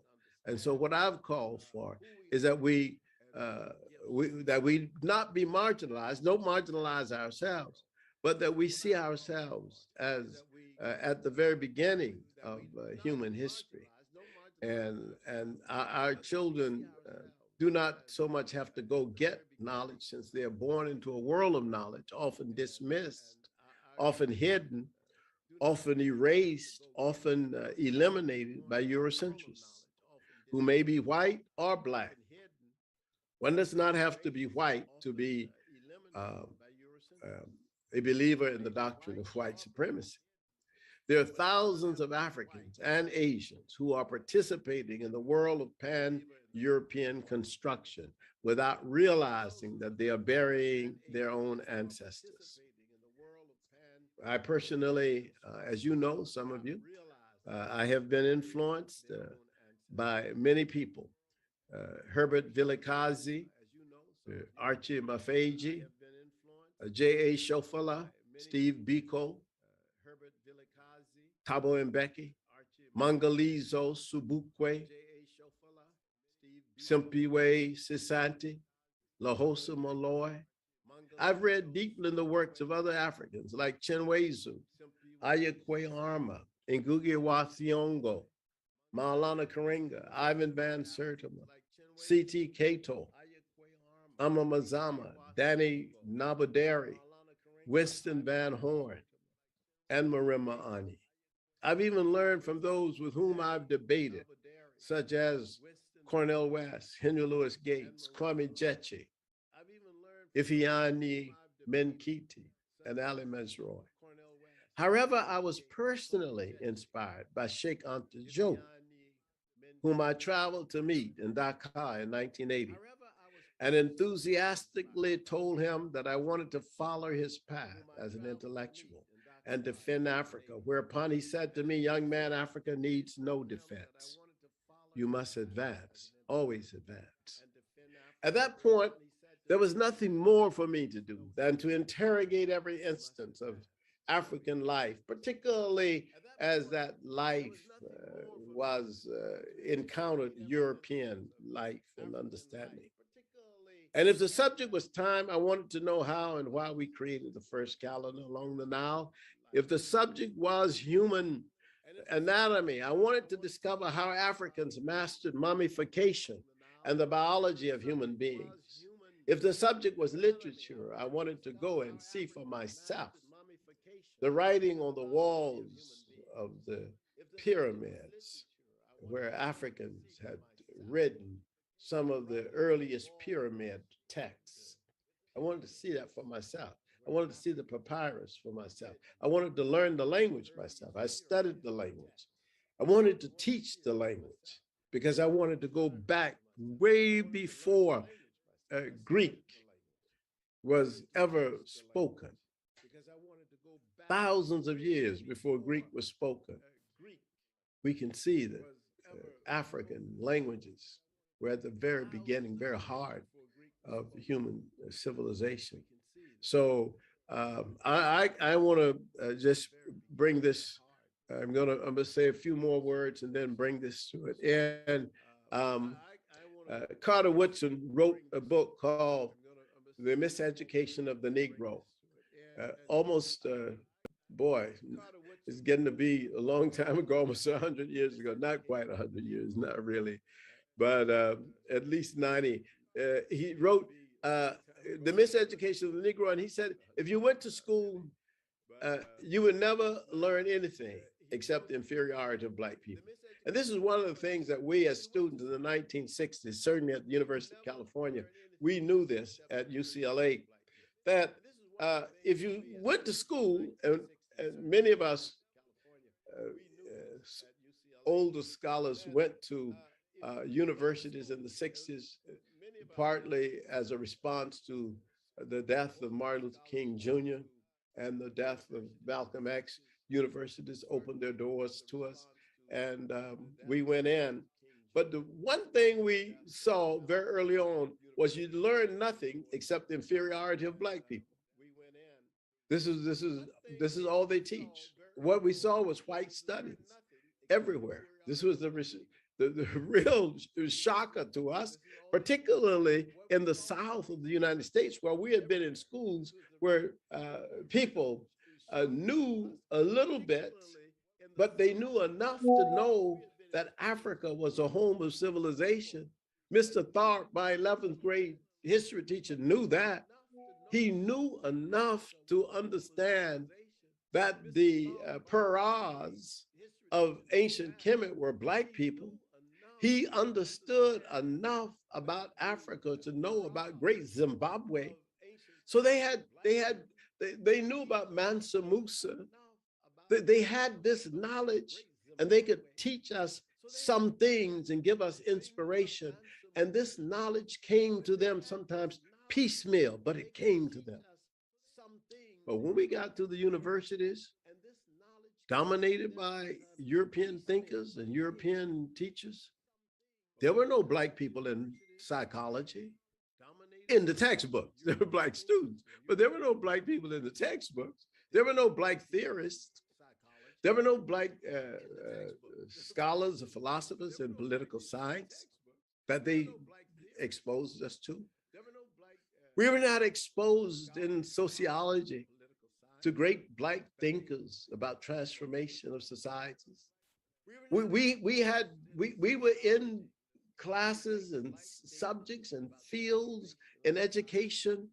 And in those days, we didn't learn about the men and women who basically taught the world from Wasset. We didn't know about that. They didn't open that door. When I took Greek classes with Prentice Meadow at UCLA, and he talked about the Greek miracle, he didn't know anything about Africa, and he admitted it. When I questioned A.J. Ahrens, the outstanding British philosopher, about African philosophy, he admitted publicly, young man, I know nothing of African philosophy. This is what African-American students immediately found and discovered. And that's why Black studies became the cry of the students, because we remembered what Carter Woodson said. He said, you would never thereby learn that Africans first domesticated the sheep, the goat, and the cow. That Africans developed the idea of trial by jury. That Africans produced the first stringed elements, or rather instruments, and gave the world its greatest boon in the discovery of iron. You would never learn that if you went to school in America or in colonial Africa. You see, Sheikh Anta Diop of Senegal, our greatest intellectual of the 20th century, wrote, the future of Blacks all over the world is interconnected. Black people must find a way to articulate this historic unity. Wade Nobles, the preeminent African psychologist in America, wrote in Kemet and the African Worldview that the political control of knowledge is the necessary condition for white supremacy. The political control of knowledge is the necessary condition for white supremacy. Maulana Karenga, founder of Kwanzaa, wrote in Introduction to Black Studies that the task of the Black scholar must be to rescue and reconstruct Black history as well as humanity. And I think that they were all in line with Steve Bantu Biko, the father of Black consciousness movement, when he wrote in I Write What I Like, we are aware of the terrible role played by our education and religion in creating amongst us a false understanding of ourselves. These are conclusions of great African intellectuals. And these statements are profound, you see, in terms of our mental emancipation and in terms of what we assert as human beings. And I just want to cite Chinwezu, the Nigerian philosopher, one of my friends, who said that our challenge is to bring our people to the point where they automatically question the opinion of enemy experts. Why should we assume that the enemies of Africa, those who placed Africa at the bottom of the racial ladder, will liberate Africans intellectually when their goal is to make Africans Europeans in everything but color? So we ask this question, and I ask you this question about education. Who is older, the Greeks or the Egyptians? You know the answer. So then why do we start with Homer instead of the pyramids? The pyramids are the most foundational objects of human knowledge anywhere in the world. It's not Homer's Iliad or the Odyssey. You don't one shouldn't start discussion of knowledge there. Start the discussion of knowledge at 2700 BC, not at 800 BC, 2700 BC, the building of the pyramids. There's nothing in antiquity greater, more profound, more foundational to human knowledge than the people who came up with the geometry and literature and mummification, meaning chemistry and anatomy, the study of the human body, physical body. I mean, there's nothing greater than that. That's the very beginning. No intellectual in the ancient world should be before Imhotep. Not just the father of medicine, who was worshipped as a deity, but also a mathematician, the builder of the first pyramid, a singer of poems. This is, and yet, most people have never heard the name Imhotep. So I don't begin anything with Homer. I think Homer did the right thing when he said that the greatest, the most handsome, the best people were in Africa. So we learning from white supremacists, that Africa should be hated in its originality. Many Africans despise the ways of our ancestors without ever interrogating them, because we had only heard that from white people. We hated our bodies as seen in relationship to white bodies. We despise the beautiful ways that we decorated our bodies with colors and textures, and preferred other styles of those who had conquered us. In effect, we became misaligned with our own history, with our own culture, our ultimate beingness. This was not our choice. We were forced into it, believing that modernity had something to do with whiteness. And in fact, actually, there wouldn't be any modernity without Africans.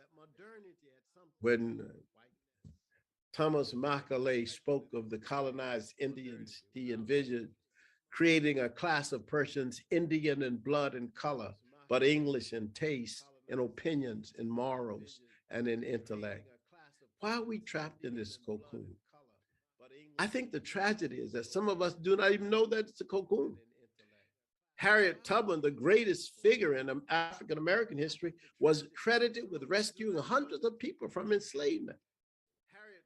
But when some people said to her, Miss Tubman, "You are the epitome of courage and ingenuity," she said to them, "It is true that I have rescued 1,000 from slavery, but I could have rescued thousands more if they only knew they were enslaved." As it is with our many academics that I know, we do not know that we have been boxed into a Eurocentric framework that desacralizes our ancestors while it venerates Europe in our brain. That is the problem. This is why I say the university is the keeper, alongside religion, of this notion of dominance, asserting delusional and illusional materials, maintaining the structures of legitimacy, and handing out prizes to those of us who best fit the model of Europe. Transformation is not only possible, it is essential to our psychological and cultural health. So in conclusion, in this first lecture, certainly there's far more to say and far more to do. I just want to say to you that the dismantling of the racial ladder is our first step. It is the confrontation of all forms of discrimination, all forms of persecution, and all forms of the attempt to inferiorize people by what is called ethnicity or class or race or gender or sexuality. We have to assert more vigorously than ever that there's one humanity, Homo sapiens, and that the aim of Homo sapiens from the very beginning of civilization was to arrive at the point of ma'aticity. And ma'aticity meant that you work toward truth, righteousness, justice, order, harmony, balance, reciprocity. If we do these things, if we follow this path, then I am certain that all of us will one day be happy to rejoice and appreciate that regardless of where we have come from, in whatever land or country we are, whether we're Africans in Mexico or Africans in Puerto Rico or wherever, that we are, we understand that it is the naming of our ancestors in our children that help us to maintain our dignity and our sensibility, our rationality, you see, because to lose your mind is the worst thing that you can lose. Thank you very much. Asante sana. Thank you, Dr. Asante. At this time, we will take questions from the attendees, from the audience. You can put them in the chat or raise your hand and we can. We have about time for two questions, but I don't see any things in the chat. Do you? If we don't have any chats, it is still good. Let's see one. Let me see.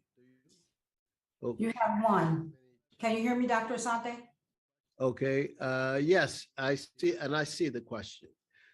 This is a good question. Arlene Holt, Egyptians today reject the idea of African. They appear more aligned with European ideas and hierarchy. Consider the attitude toward Anwar Sadat himself. Doesn't that make it much harder to end the delusion? This is wonderful. This is a wonderful question.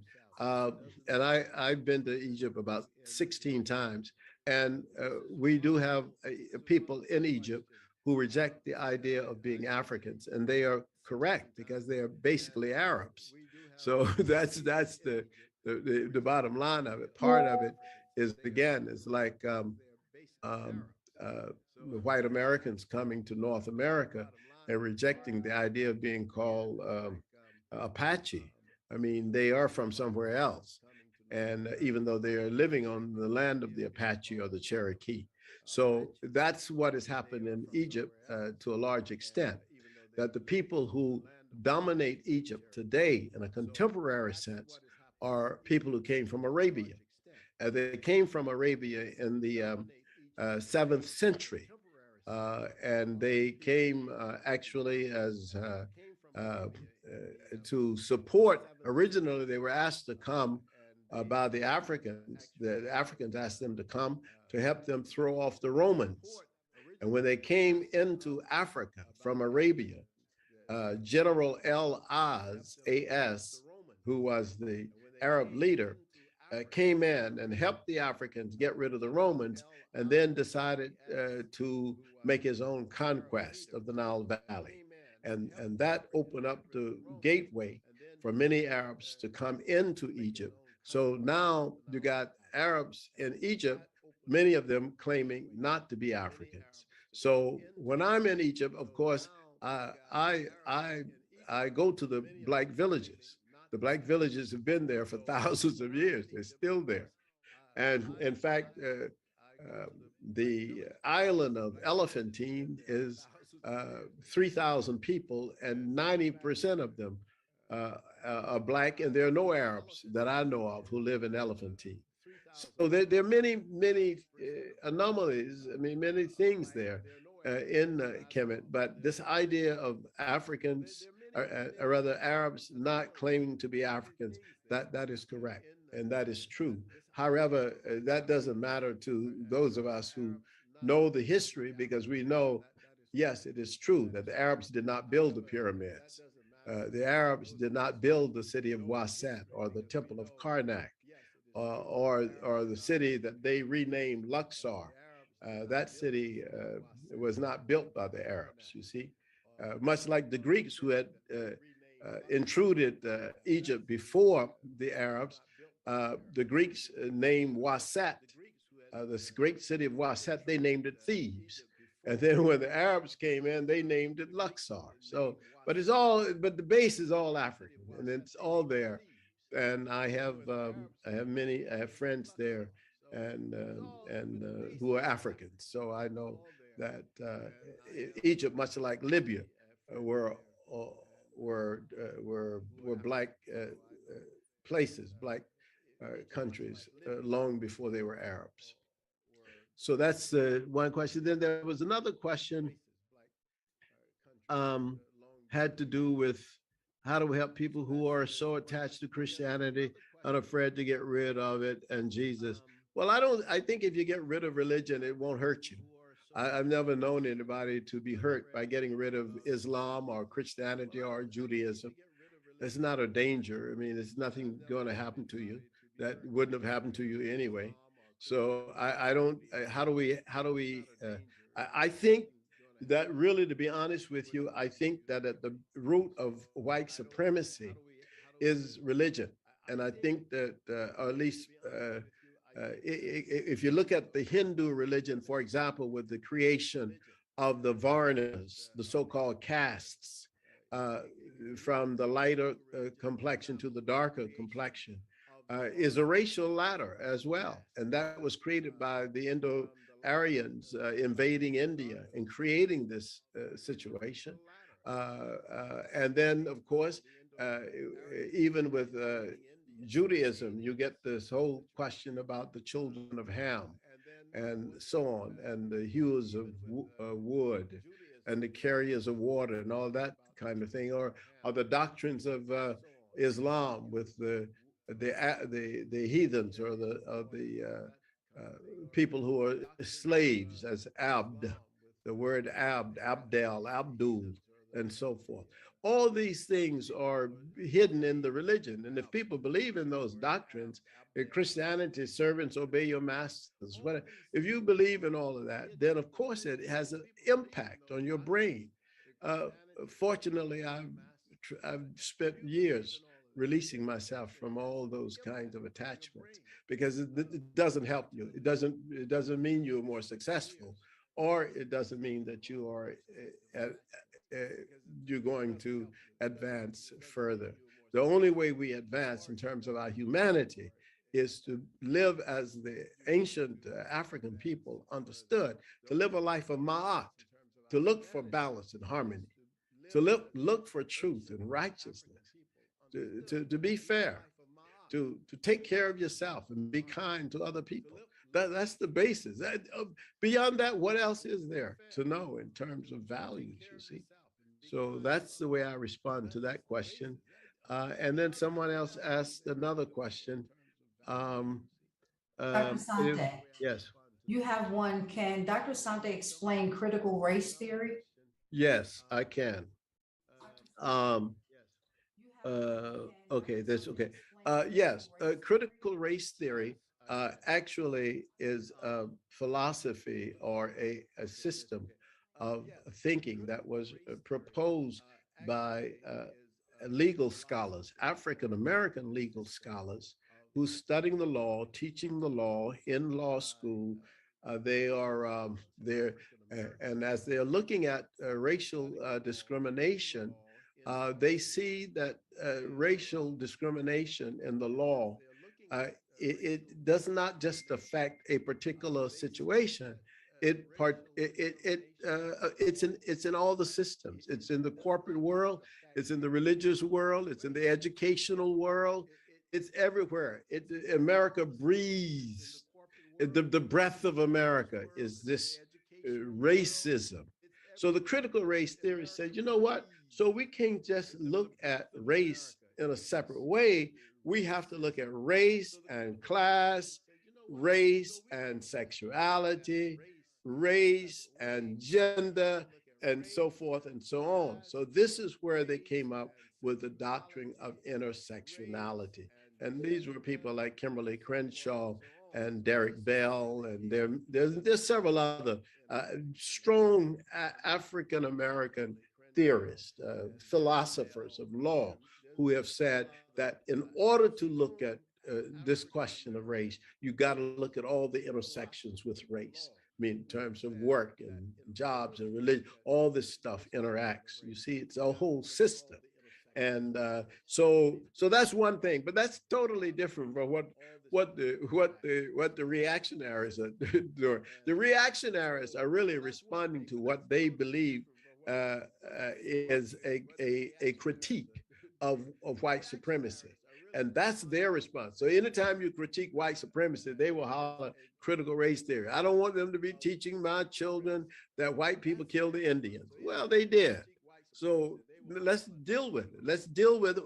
You know, you can there may not be any answers that would be satisfactory to people, but people must know the truth. Things happen, and they did happen. It's a historical fact. So if we did this, if you can say, if you guys did this, what kind of repayment now is necessary? And that's why what Joe Biden did with the so-called Indian tribal territories and leaders recently, by saying we're going to do what we can to stand these people up, to repay them for the fact we took a whole continent from them. That's correct to do. But it's not correct to say we didn't do anything to them, we just killed them. And we don't want anybody to don't raise any questions about the fact that we killed them. No, you can't do that. But that's what, when they say critical race theory, when you hear someone say, I don't want my children to learn critical race theory, what they're saying, I don't want my children to learn that the Alamo was really about white people protecting slavery. They don't want their children to learn that, you see? So any books that say, well, Stephen Austin was really trying to get territory to raise cotton and to enslave the Africans, bring them over into Mexico. No, they don't want that. Of course, and of course, America took, as I said earlier, half of Mexico's territory away from it.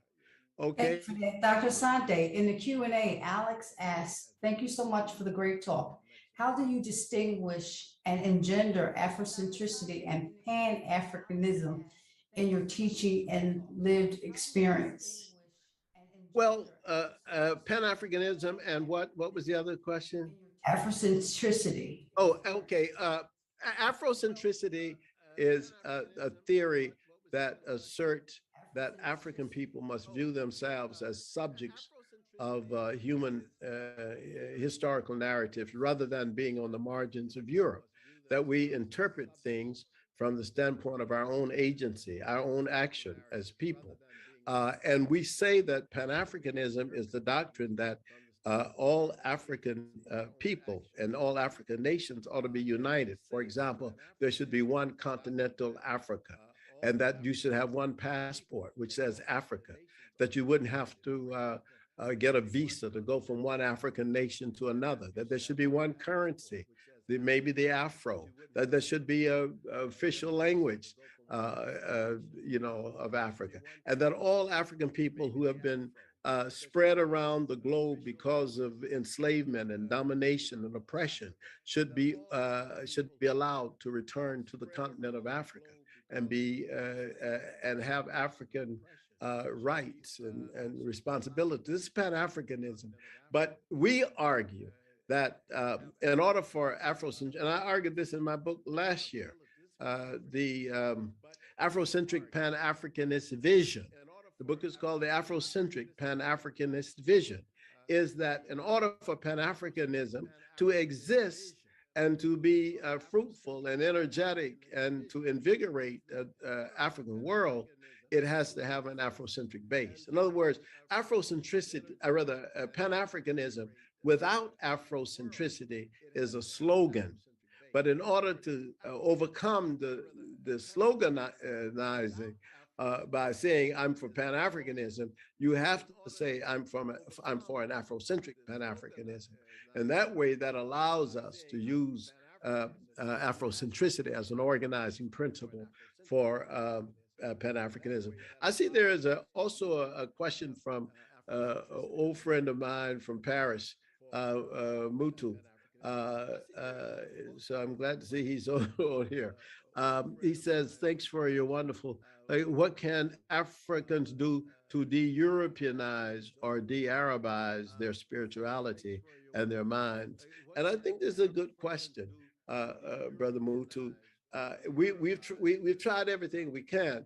Well, part of it is, number one, to interrogate our own spiritual traditions. See, before you go trying to practice somebody else's spirituality, ask yourself, what did our people do?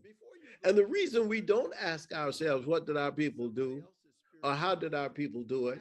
The reason we don't ask these questions is because Europe has so inferiorized Africa in our own minds that we don't want to be identified with that, because they've said we were heathens, we were savages, we didn't know this, we were primitive. And so we never want to ask those questions.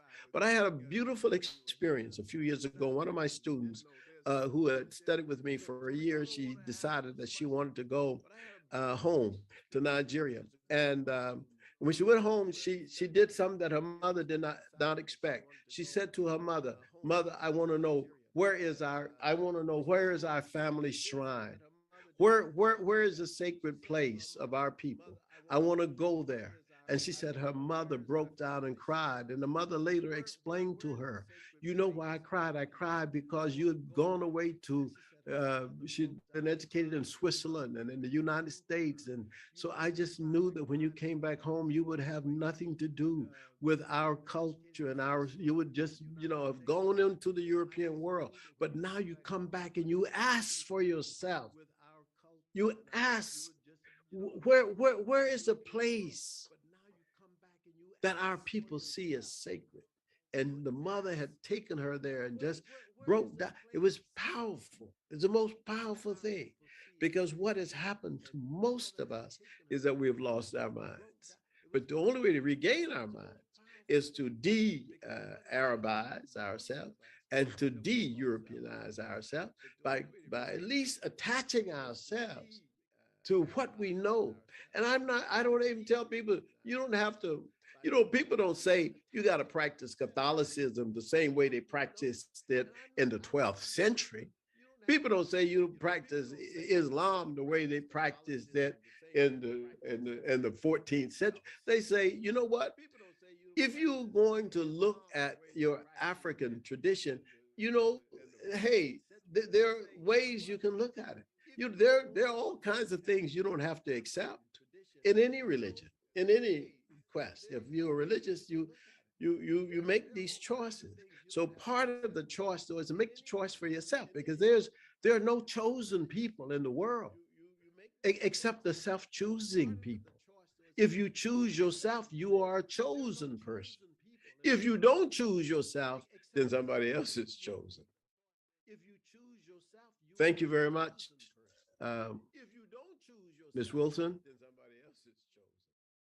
I guess I'm only here. Thank No, you. I'm sorry. Thank you, Okay. Dr. No, Simon. I just want to say thank you very much for a wonderful session. Appreciate it. And for all of the other questions that you have in there, you'll respond separately? I don't know. Are there questions or a couple of questions I Yes, could answer? you have several questions. You have one. Dr. Anderson writes, Joe noted we Africans need to be interconnected. What are some of the challenges to this goal?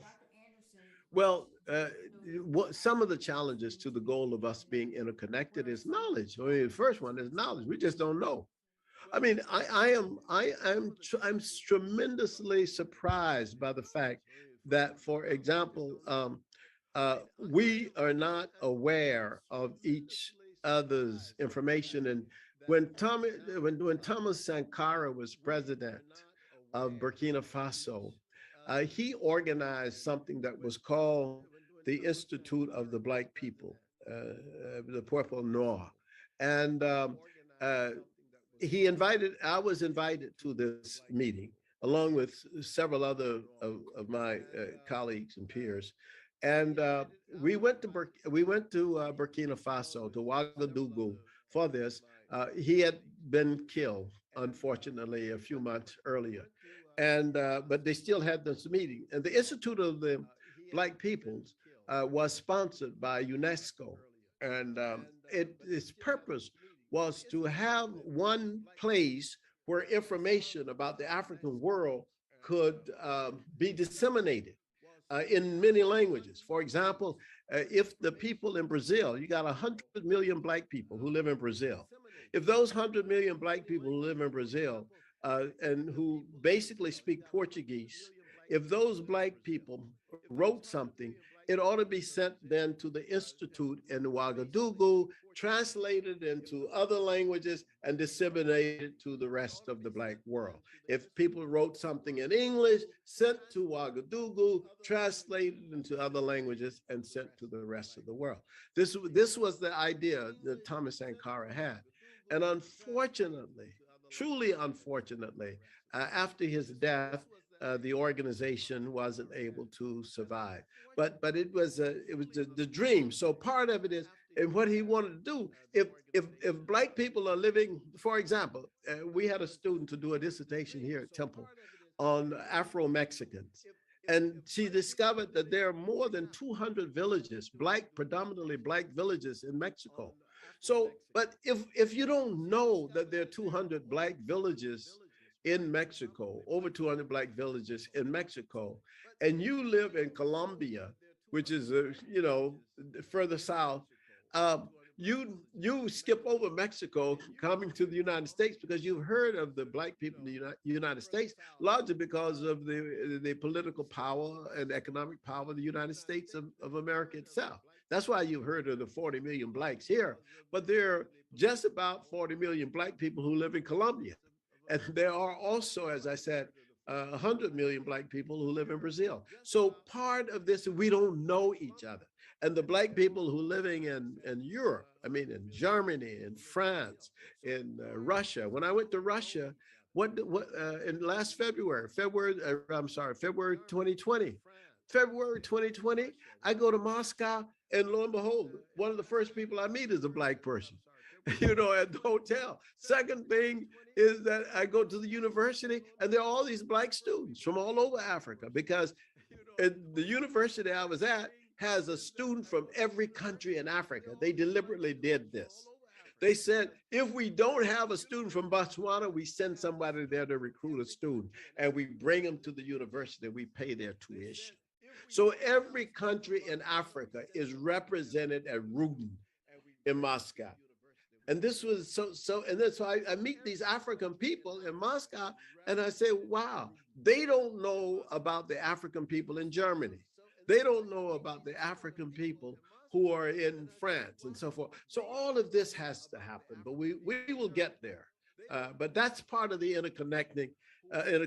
And I think that Dr. Anderson, who asked that question, who is one of the leading experts on Afrofuturism, contemporary Afrofuturism, he's doing a big job himself in bringing us together. And I really appreciate that. Do you have time for one more? Yes, I do. Okay. So Charlotte, I can't see her last name. She asked, how do you help people who are so attached to Christianity and are afraid to let go of it and Jesus? Well, you keep working with people. You see, Christianity was forced upon us. It was not even our choice. We didn't choose it. We didn't choose Islam. They were forced on us through the gun and through threats. And African people were enslaved by both Muslims and Christians. I ask myself, I don't even understand it. I don't understand how Black people can be either. That's just I don't understand it. I'm not saying it's not understand. I'm sure somebody can make sense of it. I can't understand it. How in the world can you take on the concept of God? Because the concept of God that was given to you by your slave master. How can you, people who think of you as savages and primitive, no, you can't do this. That is the problem. But what it is that I don't know. I'm not quite sure. I can only use myself as an example, and that is that I read myself out of it. I thought myself out of it. And so when Louis Farrakhan told me when I was a student at UCLA, young man, because you're so eloquent and you speak so well. The nation needs you. I went to the nation once and I said, well, but from what I can tell, the nation doesn't need me and I don't need the nation. The same is with Christianity. I said, you know what? From what I can tell, they don't need me and I don't need them. Because my goodness comes from the fact that being a human being and being a human being who believes that if you are good and kind to other people and you take care of yourself, what else is there? You take care of your children, what else is there? That's my thing. So I know it's tough because people, I think part of it is fear. And I think what the fear is the fear of dying, but we're all going to die. So I don't have that fear. I think that that is, I mean, the thing is that if that's the thing, then you have to overcome that. And maybe people don't ever overcome it. But for me, I think that that's not a issue. I'm willing to live fully. Thank you, Dr. Sante. Dr. Thank you Sante, very much. you have one person who's had her hand raised, Angelina Graham. Can I allow her to speak? Sure, please. Angelina, can you unmute yourself and ask your question? Okay. Did she go? All right. All right. And how about Lahasa Malloy? Lahasa is here. Oh, Malloy. Oh yeah. Let me speak to Lahasa. Can you unmute yourself? Lahasa, are you there? Lahasa.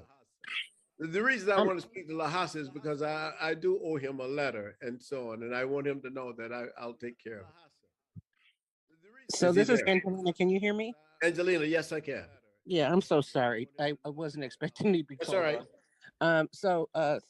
So first of all, I'm always enchanted. I don't have enough words to give you to appreciate that you guys continued this series online. And the story that you shared with us about your student who went home to Nigeria and spoke with her mother about the shrine, that really hit me. And I've been to Africa 4 times myself. I went to Ghana, and I felt similar when I went to the slave dungeons. I don't call them castles. Yes, yes. And I felt like I had hit the shrine. Yes. And I didn't have that language, though, so I really appreciate it. I'm a womanist by scholarship, and I'd like to use that terminology in the title of my dissertation.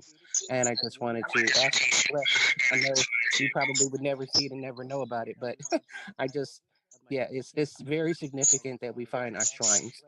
Oh, thank you very much for that. And I've been to those dungeons myself, and I know precisely what you're feeling. And I've walked through them maybe 10 times, and every time I feel the same sense of the spirit of the Africans. You know what we Angelina, what we do when I've gone and I've led many groups to them, whether they're the one in Senegal, you can go to the one in Senegal, Boré, or the one Elmina and Cape Coast Castle in Ghana. They're the ones that are popular. But you go and you curse the door of no return. I go and we curse the door of no return. We said we left through these doors, and they call you the door of no return. But look at us, we are back. Okay? Yes, sir. So the next time you go, that's what you do. You go, you say, we went through these doors. Yes, sir. But we are back. Yes, sir. All right, thank you. Thank you, sir. All right, thank you. So Lahasa, Dr. Malone. Yes, Prof.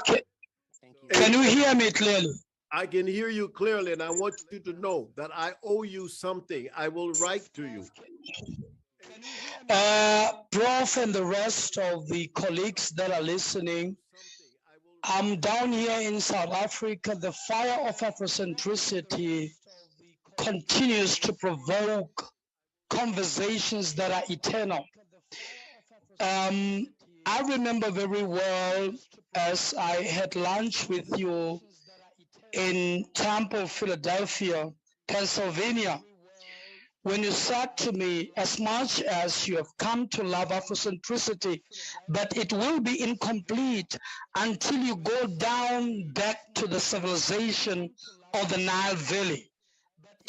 Looking into the triple heritage written by Ali Mazrui, I saw part of his writing, he was somehow conflicted about your point that sought to resist Arab pile up on top of African ancestors. And in a way, in the 15th centuries, when Europeans then invaded Africa, we had the East and the West on top of African ancestors, and coming from the evangelical colonial background of having been a Baptist preacher, I had a time with you in which you shared to me a poem that if you were an African dictator, what would you do? You spoke to the subject of raising the African shrines. That speaks to the fact that we have turned away from our ancestors.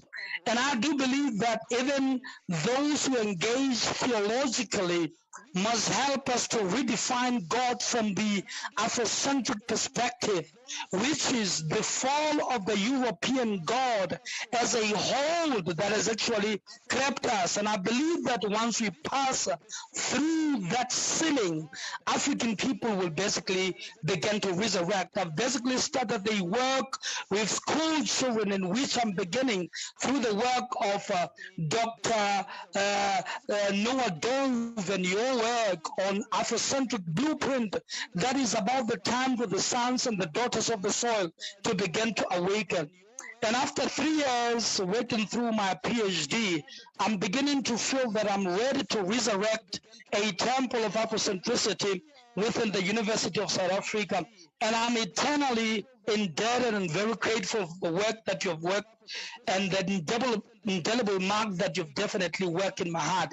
And I believe that unfortunately, many people are still trapped within the Hegelian narrative of Africa. But I believe that once we break through the Euro narratives of a God which have metaphysically captured us, African people will begin to be liberated. And thank you very much. And I want you to know that whether you are here in flesh or in spirit absent from us, we are taking this fire to the world and we are running with it. And thank you very much for what the Temple University of Ecology have done for us. Thank you very much, Dr. Malloy. Dr. Malloy is one of the outstanding Afrocentrists in South Africa. He's a great brother of mine, younger brother of mine. I'm devoted and dedicated to his work as well. He and Brother Sisanti in South Africa and the brothers and sisters at several of the universities are doing very strong and powerful work. And and Dr. Malloy, his book will soon be coming out, hopefully, of either Routledge or Anthem Press. He has written a very powerful work. So thank you very much, all of you. I appreciate the fact that you have come and you attended. Thank you very much, Ms. Wilson, for being our hostess. Peace. Thank you so much, Dr. Asante, and thank you for attending.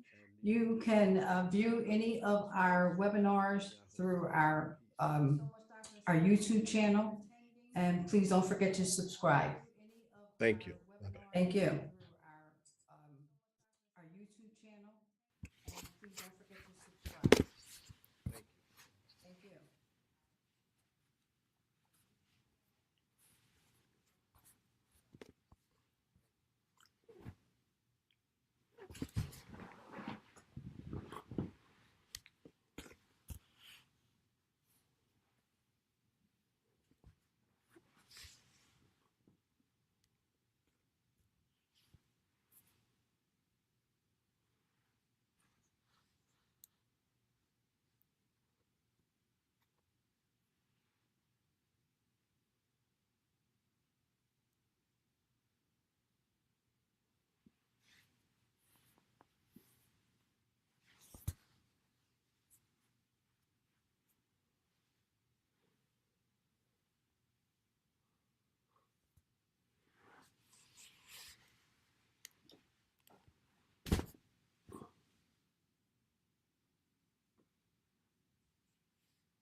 You look good. Yeah, I think you're muted, but it's okay. You're muted. You look good. Yes, sir. Yes. I'm happy to see all of you. Oh, yeah, yeah. You're looking great. You're looking great. Good. Great to see you. We got about 10, 12 minutes. Yes, sir. But I'm happy to see that you're on, and we're getting a good group of people coming together. Good. So we expect normally about 100 people. So you have a wonderful audience. I get to confuse a lot of people today then. Well, you give us some direction. Any information on African sacred science or knowledge and spirituality, what you have to deliver is so great and so wonderful. So we're just really happy that you're with us today. And thanks for the invitation. And thank you, sir. Thank you. So we'll come back in a few minutes.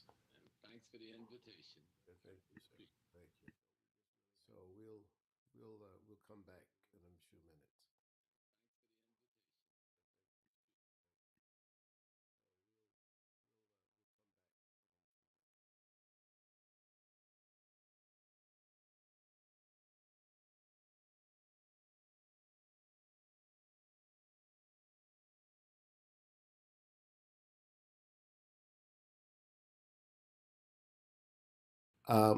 This is the lecture series of the Maleficete Asante Institute. And this lecture series has been going on for about 10 years. And we decided a year ago to continue the lecture series during the COVID. And we have been very, very pleased with the turnout and with the quality of speakers that we have had during this time. I am particularly thankful for all of you who come from all over the world, from South Africa and from the UK and from France, as well as all over the US, to our lecture series, which I think must be one of the more popular lecture series of its kind. And we're just really, really delighted today.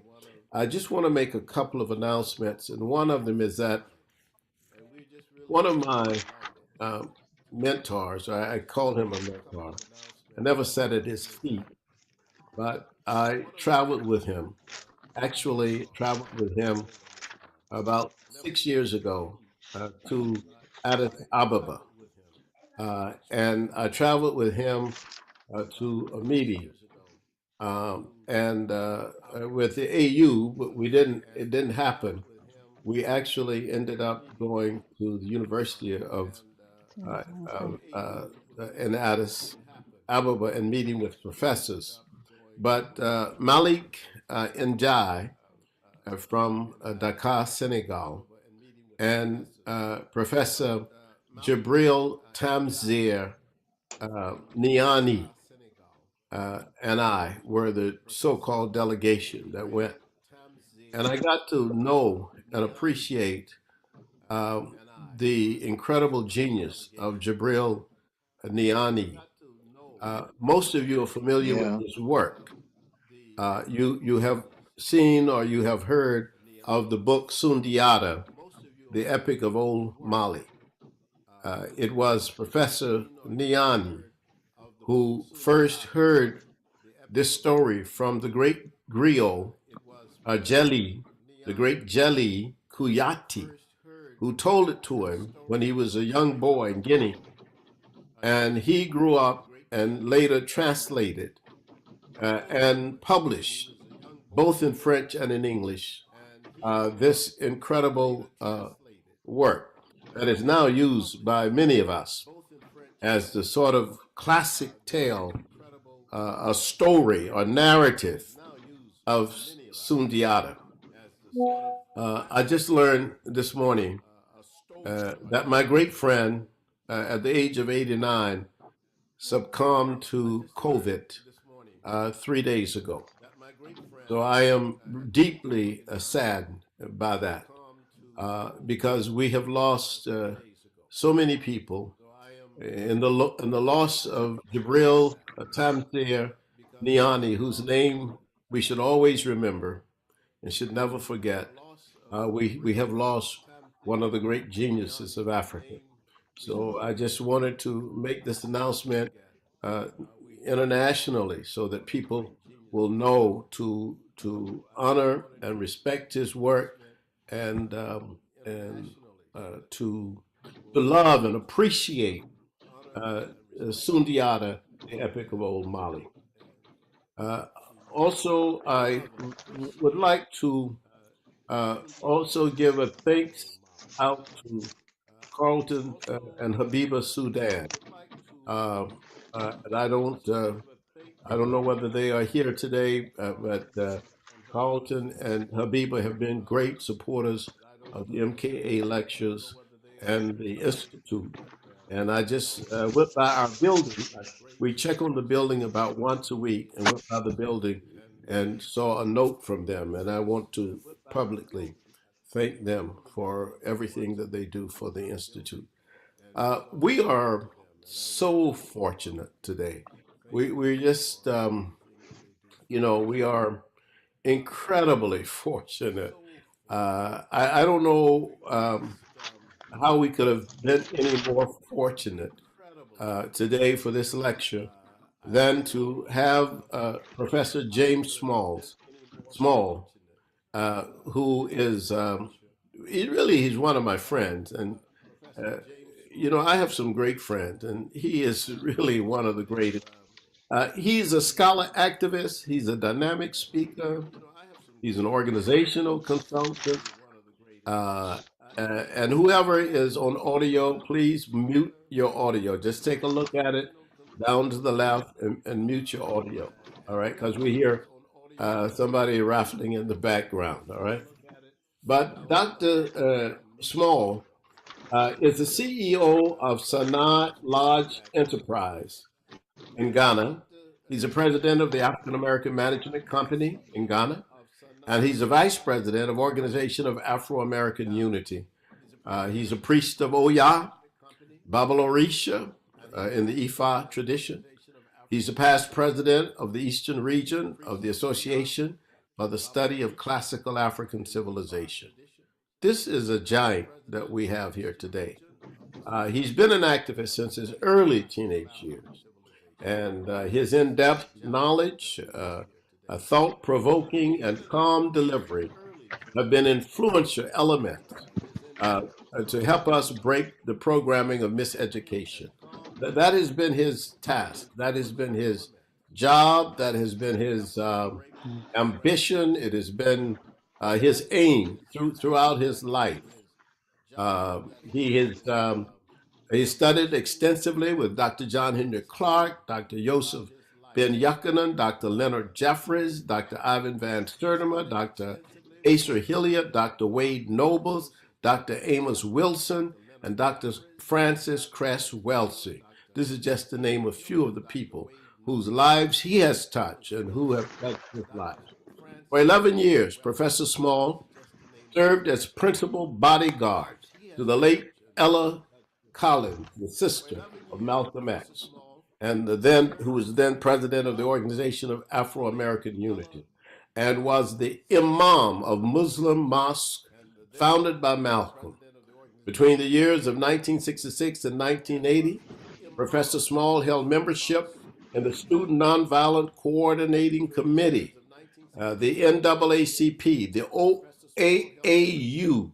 During this period, I want you to know this, that he had the opportunity to interact with such historical giants as Congressman Adam Clayton Powell, Kwame Ture, H. Rap Brown, Eldridge Cleaver, Zaid Shakur, Lumumba Shakur of the Black Panther Party, in which he served as a liaison between the BPP and the OAAU. Much of his expertise is found in African American history and culture. Malcolm X, African Traditional Religion and the Love for His People. I met him when he was serving for about 15 years at the City University of New York. This was the time when we had everything under control. We thought back in those days, City College was our college, but he was 13 years at City College in the Black Studies Department, where he taught courses in Pan-Africanism, Malcolm, and the comparative African religion, which included several African spiritual systems, entitled African Religion and Survival. And 2 years he worked at the New York City Technical College, teaching the course African Folklore and Religion, both in the diaspora and on the continent. Professor James Small has traveled extensively, lecturing at churches, conventions, seminars, workshops, colleges, and universities throughout the U.S., the Caribbean, Africa, and Europe.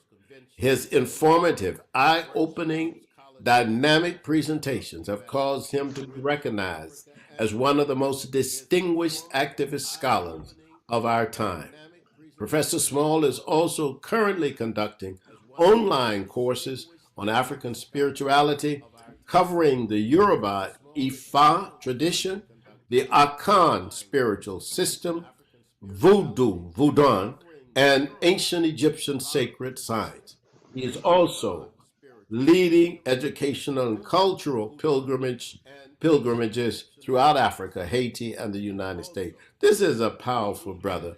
I just want to say to all of you who who have come to this program today that you are in for a wonderful, wonderful treat to be in the presence of this very dynamic scholar and intellectual. And at this time, I'm going to go ahead and open the floor to Professor James Small. Professor Small. Yes. Thank you, Dr. Asante. You're like a father to me. You know, we met each other so long ago, I forgot the date. Neither one of us had gray hair back in those days. Young and long. But it is an honor that this lecture series has asked me to be a part of it. Paying tribute today, of course, to my father, Shango.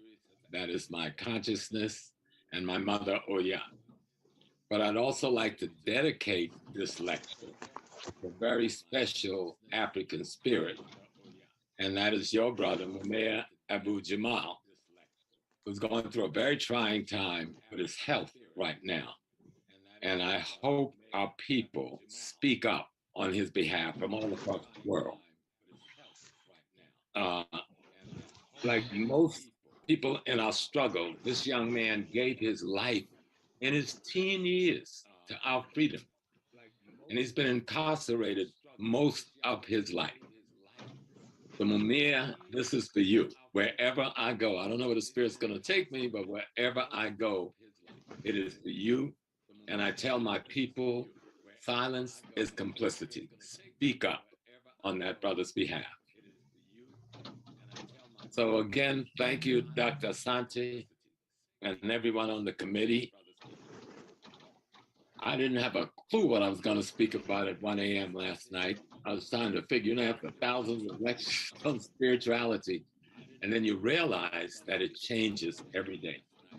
So I went through tons of my notes to say, where am I going to go to make sense, tell truth as I understand it. And some of the things may be surprising to some of you because, I've not been on the same path as many who teach spirituality, because I think we miss reality, right?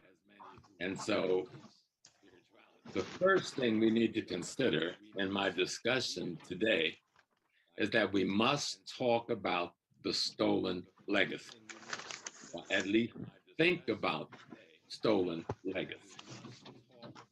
Because much of what we call Western science is the African spiritual system. Somehow, they have managed to maneuver our minds that we can't even see our own reflection in a mirror. So they've taken, I've said in the past, that Judaism, Christianity, and Islam are mere fragments from the periphery of the African sacred science system. But by blocking us from looking at our system, we think the fragments are the world. And then we dismiss them so far out of hand, we don't realize we are dismissing aspects of our own ancestral genius that has been plagiarized by someone else. So I'm going to try to, I'm very much in the oral tradition. You know, I do a lot of slides, but not today. I just want to read and talk because I have a lot of information. And a word that I don't use very much, but in thinking last night and reading last night, the word epistemology, which you hear a lot in the graduate level lingua franca in our community, but I don't think they understand how important that particular word is and its meaning is to our self-view. And so I do a lot of definitions. If you ever watch my lectures, I try to define everything, including the letters.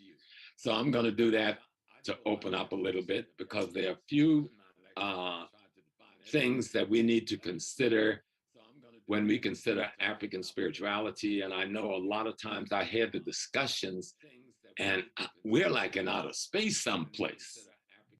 And we're in what I call spookality and not reality. And we need to bring African spirituality back into reality, looking at the real hard sacred science that our ancestors has given to the entire world. And everyone in the world is actually using our science to advance themselves, except us. And so when we think of this epistemology, it's the study of knowledge acquisition. Just that first sentence is important, the study of knowledge acquisition. It involves an awareness of certain aspects of reality, and it seeks to discover what is known and how it is known. Considered as a branch of philosophy, epistemology addresses cognitive science, cultural studies, and the history of science.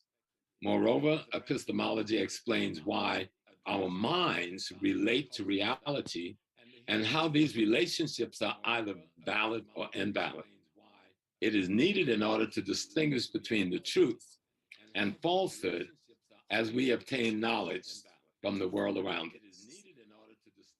So when we think of African spirituality, let's think of what the Ewe definition of God the divine is. The Ewe people of Togo and Ghana refers to the divine as Sogbelista. It means the totality of creation is the divine, including us as an aspect of that totality. When we understand that, then we'll understand why astronomy has been so important to the development of what we call our spiritual or sacred science system from the beginning of African history. So we refer to astronomy and we refer to ecology, the environment we live in, because this should not be a mystery. Let me just greet my grandbabies. Okay. The hell is it? Okay, come on. Okay. I don't get to see them so often, so they're my heart. You gotta listen to go to. And this is my big baby. They're mommy. Okay. Okay. But family is the foundation of civilization. And we're going to get into that in this discussion. And so astronomy is the study of the universe, the celestial objects that makes up the universe, and the process that governs the life cycle of those objects. Astronomy is largely an observational science, and astronomy is used the astronomers use the electromagnetic radiation emitted from stars and other celestial objects, which can include visible light, UV light, and so forth. We never think of astronomy in a way of determining who we are, but we are energy and matter. And that energy comes from all light sources in the universe. Even if it took 10 million years to reach us, we are made up of all of the energy sources in the universe. And I hope that makes sense. We absorb that light. We are that light, you know? And so when we begin to understand that we are the universe, about 30 years ago, I started coining a term, we're God having a human experience. And in those days, people wanted to run me out of their facilities. But now everyone is saying, about a decade and a half ago, I suggest that we pour libations every day. But do we realize that we are the very ancestors that we are pouring the libations to? Break that down in a simple form. When your parents gave birth to you, they gave birth to themselves. Whom else could they give birth to? And when they were given birth to by your grandparents, they were giving birth to themselves. And if you take that back infinitely, then you arrive at the source we call the divinity as having given birth to itself when it decided to manifest as the first human being, which was an African woman, as the only way it could be, and she gave birth to the rest of the world. So if we understand that, even with the sadness Dr. Asante is feeling today, his big brother didn't die. He simply transforms. The Yoruba have a concept, and it means we go and we come. And it says when we pass, we return to the energy realm of the ancestors. And before we leave, in many of our cultures, the family and friends whisper in the ear of the one who's departing what they want them to take to the ancestors, so that the ancestors will send them back again as their grandchild or great-grandchild, equipped to solve those problems we gave to their ear to take to the ancestors. And in our tradition, and all African traditions have what we call reincarnation, but we only reincarnate as humans in the very same ebi or family we originally manifest on earth as. That is a part of our theological understanding of what's happening. If we begin to, in terms of our knowledge acquisition,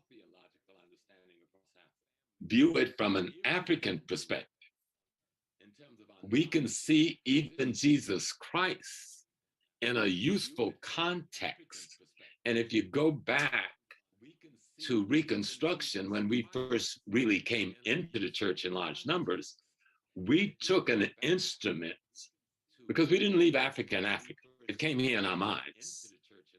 The gods of Africa came here in our minds. The philosophy of Africa came here in our minds, no matter what plantation we were on or what we suffered.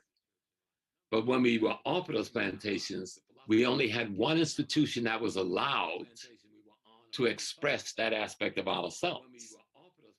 And we took the church and made it do things no one could have imagined it could have done in reorganizing and rebirthing a people. Of course, something has happened in the last 50 years, and that institution has pretty much lost its way. But if we knew what the way was, maybe we can restore the instrument and still use it wisely. But again, to come back and make the focus, I was talking about astronomy.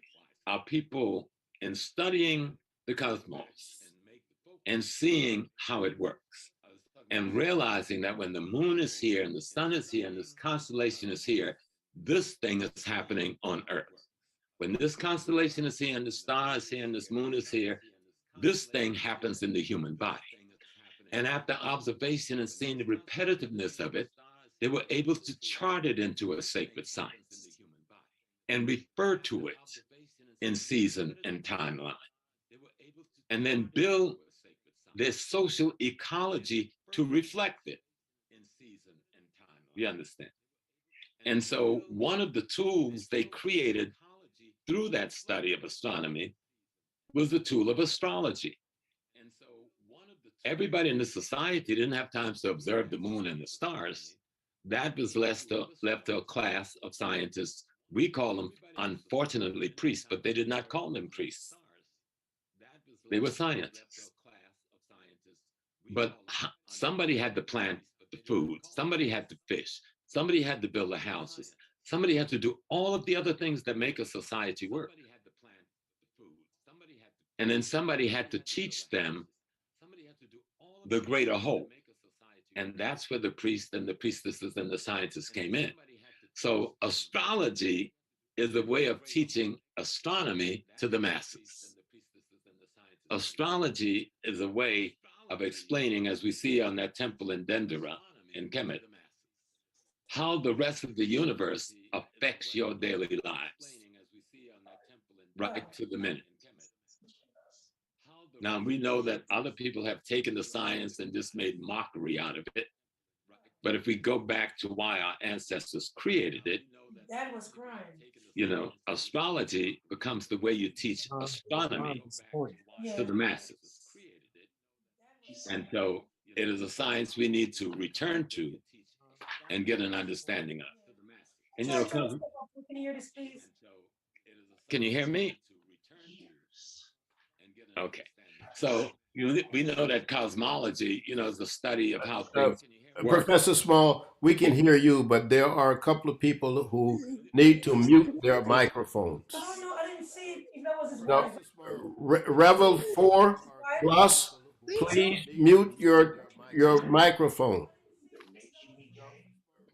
Yeah, because I'm going to speed up because an hour is a very short time. And I got a lot of things I want to share. So we know that what we call cosmology is a branch of what they call metaphysics, but it's the way of trying to explain the relationship between all of those other bodies, because we are in the universe too. We're a planet too. We are in outer space too. In the same relationship as Venus is and Mars is, so are we. We're not sitting in some stationary space somewhere. So we're a part of this thing. And everything that happens, we're not sitting in some stationary space somewhere. So we're a part of this thing. And everything that happens. Stand here. Professor Smalls, you muted yourself. Stand here. Okay, I'm unmuted now. Sorry. What I was saying is that we're a part of what is called outer space. We are spinning around in space like all of the other planets. And we're affected by everything else in space like all of the other bodies in space. For as much as we can see, understand, observe through all of the technologies. But our ancestors knew that. And that's why we saw our divinity. We saw our sacred science as a whole that can be looked at in parts. Europeans see it as parts, and he's trying to figure out how to make it a whole. And that's why he's got a big problem, because he'll never be able to do that. And so we think of the next thing that we have to master, and that is this ecology, you know, where we live. And I did a little definition of ecology too. Well, I looked it up, because you get the simple definition and go to the complex ones. So all organisms, no matter their size, their species, or where they live, need to interact with other organisms in their neighborhood and with their environment in order to survive. Ecology is the scientific study of the interaction between organisms and their environment. And we must be clear of our composition. We are matter and we are energy. Now, I'm doing this to show you that what we've allowed the West to say is their science is nothing more than what George James told us, our stolen legacy. And that aspect of our stolen legacy that he's calling a science is a part of our sacred science and spiritual system. But he's put us in such a position that we have psychospiritually rejected that as being a part of us.